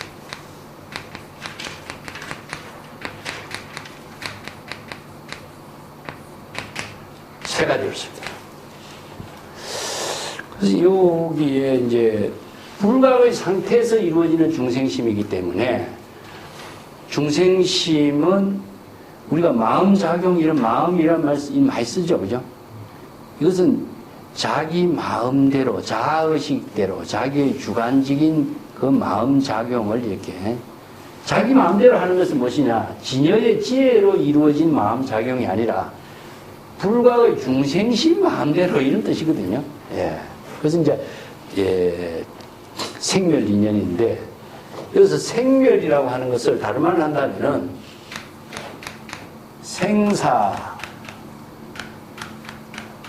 망심, 예? 생멸심. 이렇게 하는데, 요 생하고 멸은 무엇이냐 하면은, 번뇌 망념이 일어나는 겁니다. 번뇌 망념이 일어나고, 번뇌 망념이 소멸하는 거. 그렇기 때문에 중생심은 전부 다 생사심, 생멸심 이렇게 표현해요. 번뇌 망념이 일어나고 번뇌 망념이 소멸되는 이 마음의 작용이 전부 다 마음이 심동이 되게 되죠. 마음의 움직임에 의해서 어떤 움직임이죠? 생주, 이멸. 마음의 움직임이 생주, 이멸로 변화가 되면서 생기는 마음의 움직임이 다 업이 되는 거예요. 그래서 업은 이어서 모든 고통을 초래하게 하는 업이 되기 때문에 중생심은 모든 마음작용이 다 업을 만들어. 근데 업을 만드는 중생심의 마음작용의 구체적인 내용을 한번 정리해보자. 여기 이제 심, 의식 세 가지로 해서 설명해놨어요. 근데 이게 심, 마음하고 의하고 의식이 자기 마음대로 이렇게 막 뒤바뀌는 겁니다. 이게 전이라고 하는 것은요, 자기 마음작용을 자기 마음대로 이렇게 막 전환시켜버려. 굴리는 겁니다, 굴리. 이게 수레바퀴가 굴르니까 어떻게 되겠죠? 끊임없이 굴러가면서 마음작용이 또 다른 마음작용과 연결시킴으로써 망념이 거듭거듭 이렇게 중복적으로 만들어지는 과정을 여기 시기 전이란 말 씁니다. 전, 굴을 전자 썼죠. 그게 마음의 작용이 움직이는 것을 여기다 전이란 말 썼어. 전이라는 것은 수레바퀴가 구르는 것도 전이고, 그 마음의 인식작용이 굴러다니는 것도 전변이라고, 전식, 전환 이런 말 쓰기도 하는데, 물론 깨달음을 이루게 하는 힘도 전이에요. 전인데, 여기서 중생의 망심이 막 움직이고 굴러다니기 때문에 이 망심의 작용이 끊임없이 많은 또 업을 만들어가는 힘을, 수레바퀴가 굴러가는 힘에 의해서 만들어지는 것과 같은 작용을 하고 있다. 이런 표현입니다. 생멸인연이라고 하는 것은 중생의 생사심, 생멸심이 일어나게 되는 인연은 중생이 무지무명 불각에 의한 중생심으로 심의, 의식이 망념의 작용으로 굴르고 해서 끊임없이 또 다른 업을 만드는 일로 이루어지고 있다. 이런 의미예요. 자, 이 말은 무슨 뜻이냐? 심의 의식이 어떻게 이루어지냐? 아리야식에 의거해서 무명으로서 설하는 입장인데, 무명에 의해서 불각으로 망념이 일어나는 것이기 때문에 불각의 망념에 의해서 능히 스스로 대상경계를 보려고 하고, 대상경계를 의식으로 대상경계 속에 놔두려고 하고, 또 의식의 대상경계를 스스로 취하려고 하고, 이렇게 해서 망념이 일어나가지고 끊임없이 서로 망념이 서로 상속되어서 끊어지지 않아. 이런 마음작용을 이름하여 의라고 한다. 의는 우리가 육권의 작용에서 의는 안입이 설신이 색성향 위축법이죠. 자, 의는 대상 경계입니다. 이걸 보면 대상 경계입니다. 자, 이 대상 경계는 무엇이냐? 의식의 대상 경계입니다. 이게 요게 자기의 마음대로 하면서 자기의 주관적인 마음입니다. 자기의 주관적인 마음대로 기준이 없어져 버리지. 자기 생각대로, 자기 마음대로, 자기 하고 싶은 대로 이런 마음작용이 무엇을 만들었냐? 이것도 대상을 만드는 거죠. 어떤 사물을 보고 자기 마음대로 인식하고 판단하고 자기가 좋아하고 싫어하고 차별, 분별심을 일으키는 거죠. 자, 의라고 하는 것도 사실은 마음작용과 같은 내용인데 의는 대상 경계를 의식하고 인식하고 있는 거예요. 이 때문에 색성량 미촉법, 안입이 설신이 색성량 미촉법이에요. 그래서 의는 의식의 대상 경계입니다. 이것은 우리가 사물의 대상 경계도 보기도 하고 의식의 대상 경계도 전체적으로 보는 마음작용인데 이건 의식의 대상 경계입니다. 왜 그러냐면요, 의식의 대상 경계라고 하는 것은 눈을 감아도 우리가 보이죠. 자, 의식의 대상 경계를 어떻게 인식하느냐? 명상으로 인식해요. 어떤 이름과 형상을 같이 인식하는 거죠. 누구 이름을 딱 기억하면은 그 사람의 형상 이미지가 나타나죠. 이게 바로 의식의 대상 경계를 법이라고 해요. 그래서 이걸 육근, 육진, 육근이 육질의 대상 경계를 분별한다. 이렇게 이제 설명하고 있습니다. 육근은 안입이 설신이고 육진은 색성의 미적법의 대상 경계인데 육근과 육식의 모든 대상 경계를 분별하는 작용이 무엇이냐? 바로 의다, 의식이다. 그래서 여기서는 의와 의식을 붙이는데 이것을 우리 언어로서 없어요.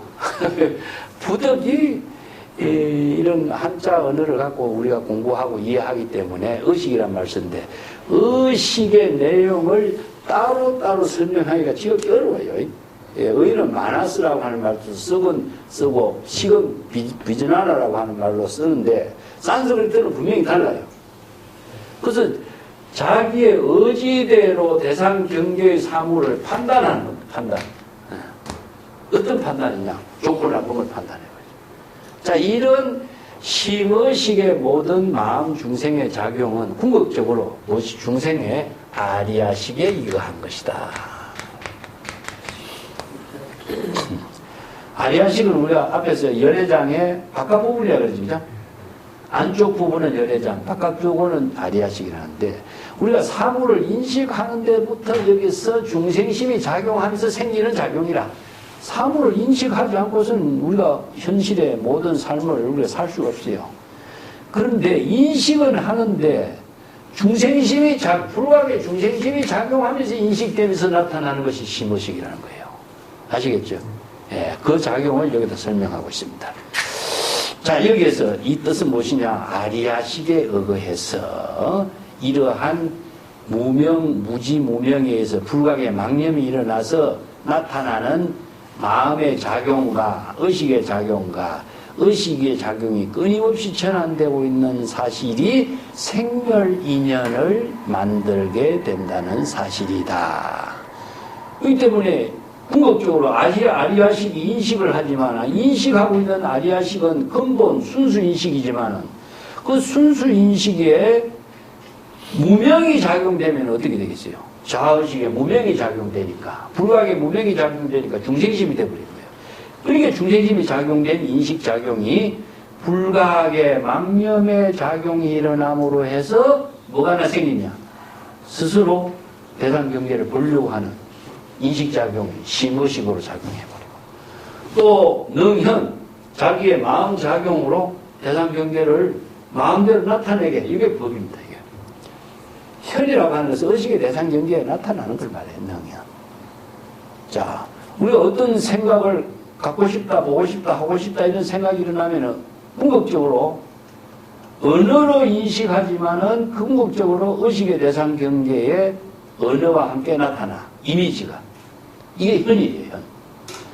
그래서 이제 능현 스스로 이게 외부의 힘에 의해서 이것이 나타나는 것이 아니라 스스로 심의식의 작용에 의해서 나타나고 있다. 이것을 능현이라고 해요. 그래서 능현은 스스로 대상 경계를 분별하고 보려고 하는 생각. 능현은 대상 경계를 이미지로서 나타내고 있는 경계. 능치 경계. 이건 뭐냐? 의식의 대상 경계로 나타나고 있는 경계를 취하려고 해요. 좋은 것은 취하고, 집착하고, 가지려고 하고. 여기서 싫은 것은, 능치는 반대말은 뭐죠? 버리는 뜻이 있죠. 그죠? 싫은 것은 버리는 거예요. 이게 취사의 차별, 분별심이 작용해요. 싫은 것은 버리고, 좋은 것은 가지려고 해요. 그러니까, 취하는 대상 경계를 분별하고 집착하고 취하려고 하는 그 망념을 일으키고 이러한 심의식의 망념이 일어나서 서로 상속되어 쭉 이어지는 모습이 어떠냐? 굴러가면서 이어지는 거라. 그냥 상속되는 것이 아니라 끊임없이 심의식의 작용이 하나의 의미 작용이 수레바퀴가 굴러가면서 상속 연결되어지면서 모든 생각의 망념을 인식하는 작용을 의라고 한다. 의식이라고 한다. 이렇게. 그래서 의라고 하는 것은요, 궁극적으로 대상 경계를 인식하고 분별하는 망념을 바로 의라고 하는데, 이걸 이제 불가하기 때문에 망념이라 그래. 중생의 모든 심의식의 작용을 이렇게 한마디로 세 가지로 이렇게 심의식의 인식작용이 생멸심으로 작용하고 있는 상태를 이렇게 설명하고 있는 겁니다. 요건 이제 뒤에 가면은 요것을 가지고 조금 이제 오의로 가지고 설명을 해요. 그 아리야식하고 생멸 인연은 우리가 뭐 앞에서도 육추를 가지고 공부하면서도 여러분 반복해서 했지만은 중생심이 생멸심으로 작용되는 그 내용을 불교의 사상에서 체계 있게 유식철학으로 정리하고 있는 것은 복잡하지만 여기서는 간략하게 정리를 하고 있습니다.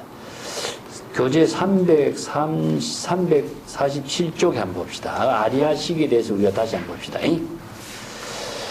자, 앞에서 우리가 아리야식하고 열애장에 대해서 공부를 했는데 다시 한번 복습하는 의미로 중생의 신생멸은 열애장에 의하기 때문에 생멸심이 있다. 열애장은 불생불멸과 생멸이 화합된 것으로 하나라고도 할 수 없고 또한 본체상에서 볼 때 다른 것이라고도 할 수 없기 때문에 아리야식이라고 한다. 이렇게 정의를 내려요. 그럼 열애장은 안에 본체고 아리야식은 바깥쪽이죠. 그죠? 그러니까 안쪽과 바깥쪽이 하나로 이루어져 있어. 그래서 열애장은 열애의 모든 지혜가 다 구족되어 있는 상태고 아리야식은 뭡니까? 현실에서 모든 사물을 인식하는 작용을 아리야식이라고 표현해요. 유식에서는 뭐 말라야식, 야레야식 이렇게 표현하는데 기실론에서는 그런 용어를 쓰지 않습니다. 이것은 아리야식은 인식의 작용을 아리야식이라고 그래. 열애장의 바깥 부분으로 인식작용을 아리야식이라고 했는데 요게 이제 불각의 중생심이 아리야식의 작용과 함께 작용이 되면서부터 심의식의 작용이 분별을 하는 업으로 이루어지는 걸 말해요. 이 때문에 이제 이게 뭐냐면은 중생의 현실 세계를 그대로 이야기하고 있는 겁니다. 중생이 현실에서 어떤 사물을 보면은 분별을 함과 동시에 망념이 일어나게 되는 거야. 이게 바로 현실의 삶의 모습이야. 근데 우리가 부재물의 경계라고 하는 그 상태는 바로 인식을 하면서 바로 깨달음의 세계가 이루어지는 것이 아니고 재물은 그럼 어떤 상태냐? 망념을 자각하면 재물이 되는 거죠. 아리야식이 망념의 작용으로 심의식의 작용이 이루어지고 있는 중생의 세계를 자각했을 때 재물이 된다 이겁니다. 처음부터 재물의 작용이 되는 건 아니라는 겁니다. 무슨 뜻인지 이해가 됩니까? 이게 우리가 착각할 수가 있는 게 부처는 뭡니까? 깨달음이잖아. 뭘 깨달았다 그러죠? 망념을 깨닫지. 이게 우리가 중생이 아리아식으로 어떤 사물을 보면은 오온이 그렇잖아. 오온이 어떤 사물을 보면은 사물의 모양과 형색을 인식을 하지만 인식함과 동시에 자의식이 들어가요. 바로 보고 듣고 느끼고. 이게 중생의 불각의 망념의 작용이 심의식으로 작용하는 인식작용이 아리아식과 함께 인식이 돼버리는 거야. 저절로 어떻게 됩니까? 보고 대상으로 인식하고 그 경계를 취하려고 하는 생각이 저절로 일어나고 있는 게 중생의 심의식의 작용이야. 근데 이런 심의식의 작용이 생멸심으로 이루어지고 있어. 항상. 자, 그러니까 불교에서 제시하고 있는 부처의 세계는 무엇이냐? 이런 심의식의 작용을 불지견으로 진단하는 힘이 있는 거야. 그러니까 중생이 내가 생멸심으로 망념을 지키고 있다라고 하는 사실을 불지견으로 보게 됨으로 해서 자각 성지가 이루어지는 거예요. 자, 여기서 자각이라고 하는 것 자체가 부처인 거예요. 자, 이것을 앞에서 우리가 공부할 때 시각이라고 그랬지, 그치? 시각. 성지는 무엇이냐? 바로 본각의 지혜라. 그렇기 때문에 부처가 처음부터 자각으로 이루어지는 것은 아니잖아.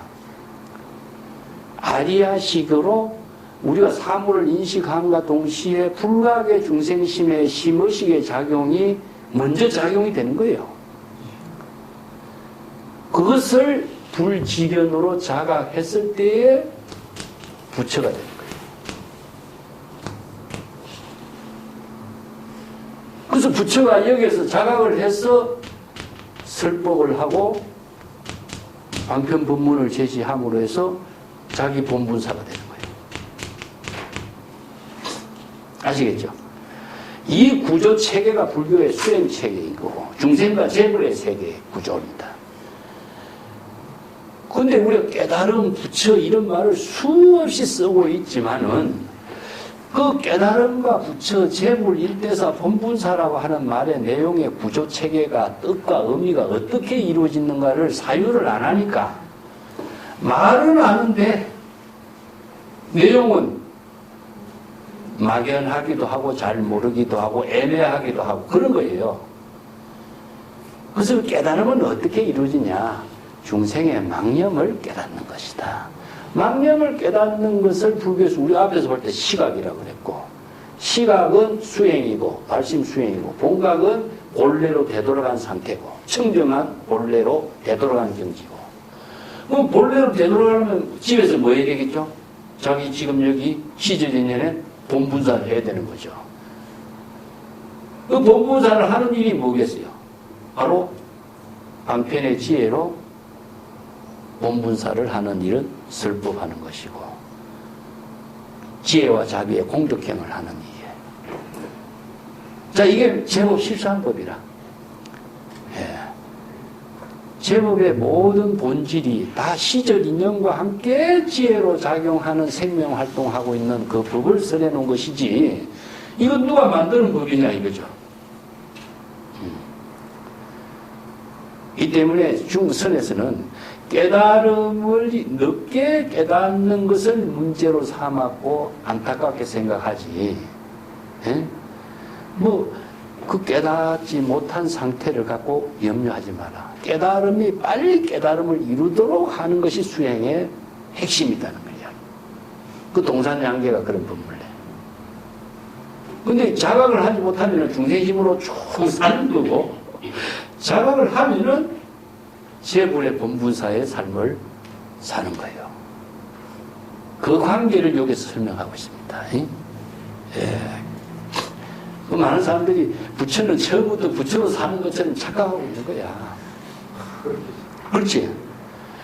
이 깨달음이라고 하는 구조, 깨달음의 본질, 본각, 시각의 그 구조 앞에서 우리가 공부를 해도 아니 왜 정리가 안 되는 거예요, 정리가.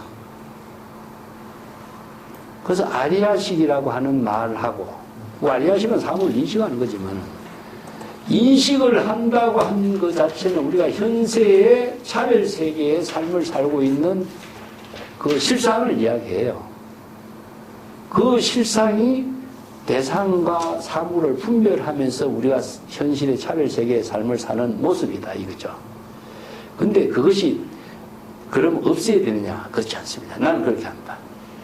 그것이 많아야 깨달음을 이루는 힘도 많아지고, 그 능력과 방편의 지혜도 다양해지고, 또 그 시련이 크면은 그 극복하는 힘이 강해지는 걸 마찬가지다.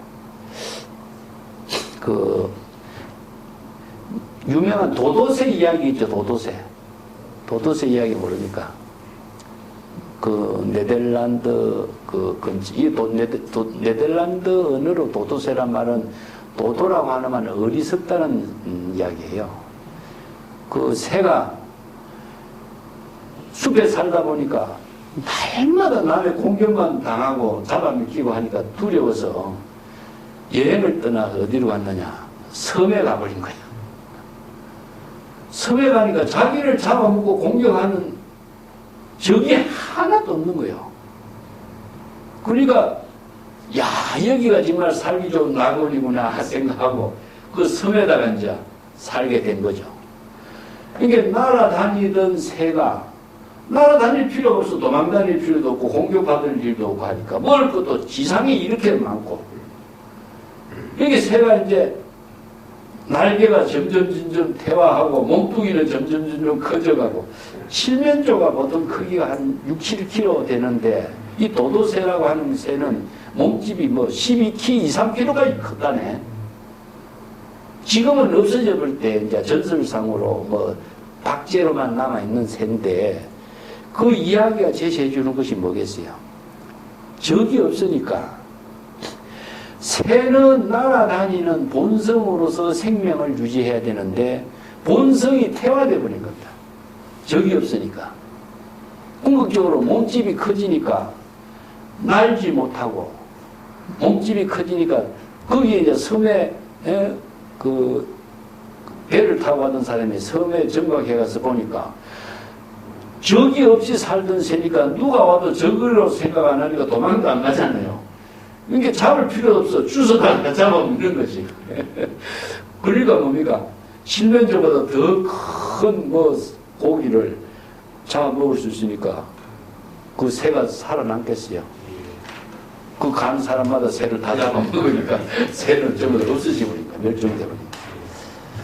자, 이런 것은 우리가 이제 생의 어떤 존재, 이런 데 의미를 두고 있는데, 우리가 번뇌망념이 나쁜 것이라고 인식하는 것 자체가 잘못된 겁니다.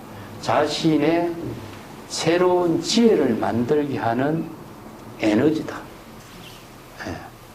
그 번뇌망념을 사유하는 힘에서 지혜가 나고, 번뇌망념을 자각하는 힘에서 부처의 경지가 이루어지는 것이지, 번뇌망념이, 우리가 유망경의 유명한 이야기 그거잖아요. 부처는 어디에서 이루어졌냐? 번뇌망념 속에서 이루어진다. 그래서 그 비유가, 연꽃은 어디에 피느냐? 진흙탕에 핀다. 진흙탕이 없으면 연꽃이 피지 않는다. 이 도리잖아요. 이 진흙탕이 사바세계고 화택이고 번뇌망념의 세계인데, 이 번뇌망념에서 깨달음을 이루는 지혜, 발심 수행할 수 있는 힘, 방편의 지혜를 쓰는 힘, 이것이 인류 사회에서 우리가 중생이 보다 나은 향상과 지혜를 이루게 하는 힘을 이루는 원동력은 궁극적으로 뭐냐? 이런 불편함이라든가 번뇌망념이라든가 이런 데잖아요. 이것이 우리 어떻게 인간이 발전할 수 있겠어요? 자, 그런 점들을 우리가 불교의 사상체계로, 이게 제법 실상의 생명의 본질을 이야기하고 있는 겁니다. 그런 점에서 전체적인 시각에서 볼 수 있어야지. 번뇌망념은 실체가 없지만 번뇌망념은 또 다른 지혜를 이루게 하는 에너지의 원소다. 번뇌망념을 통해서 우리가 지혜를 이루게 하는 힘이 나오고 깨달음을 이루고 재불의 본문사가 이루어지지. 번뇌망념이 없이 어떻게 깨달음과 재불의 본문사가 이루어지겠느냐 하는 점이죠. 자, 심의식의 문제는 다음 시간에 다시 연결되는 부분이니까 오늘 여기까지 하고, 다음 시간에 또 다시 복습하면서 시작합시다. 자, 오늘 마칩시다.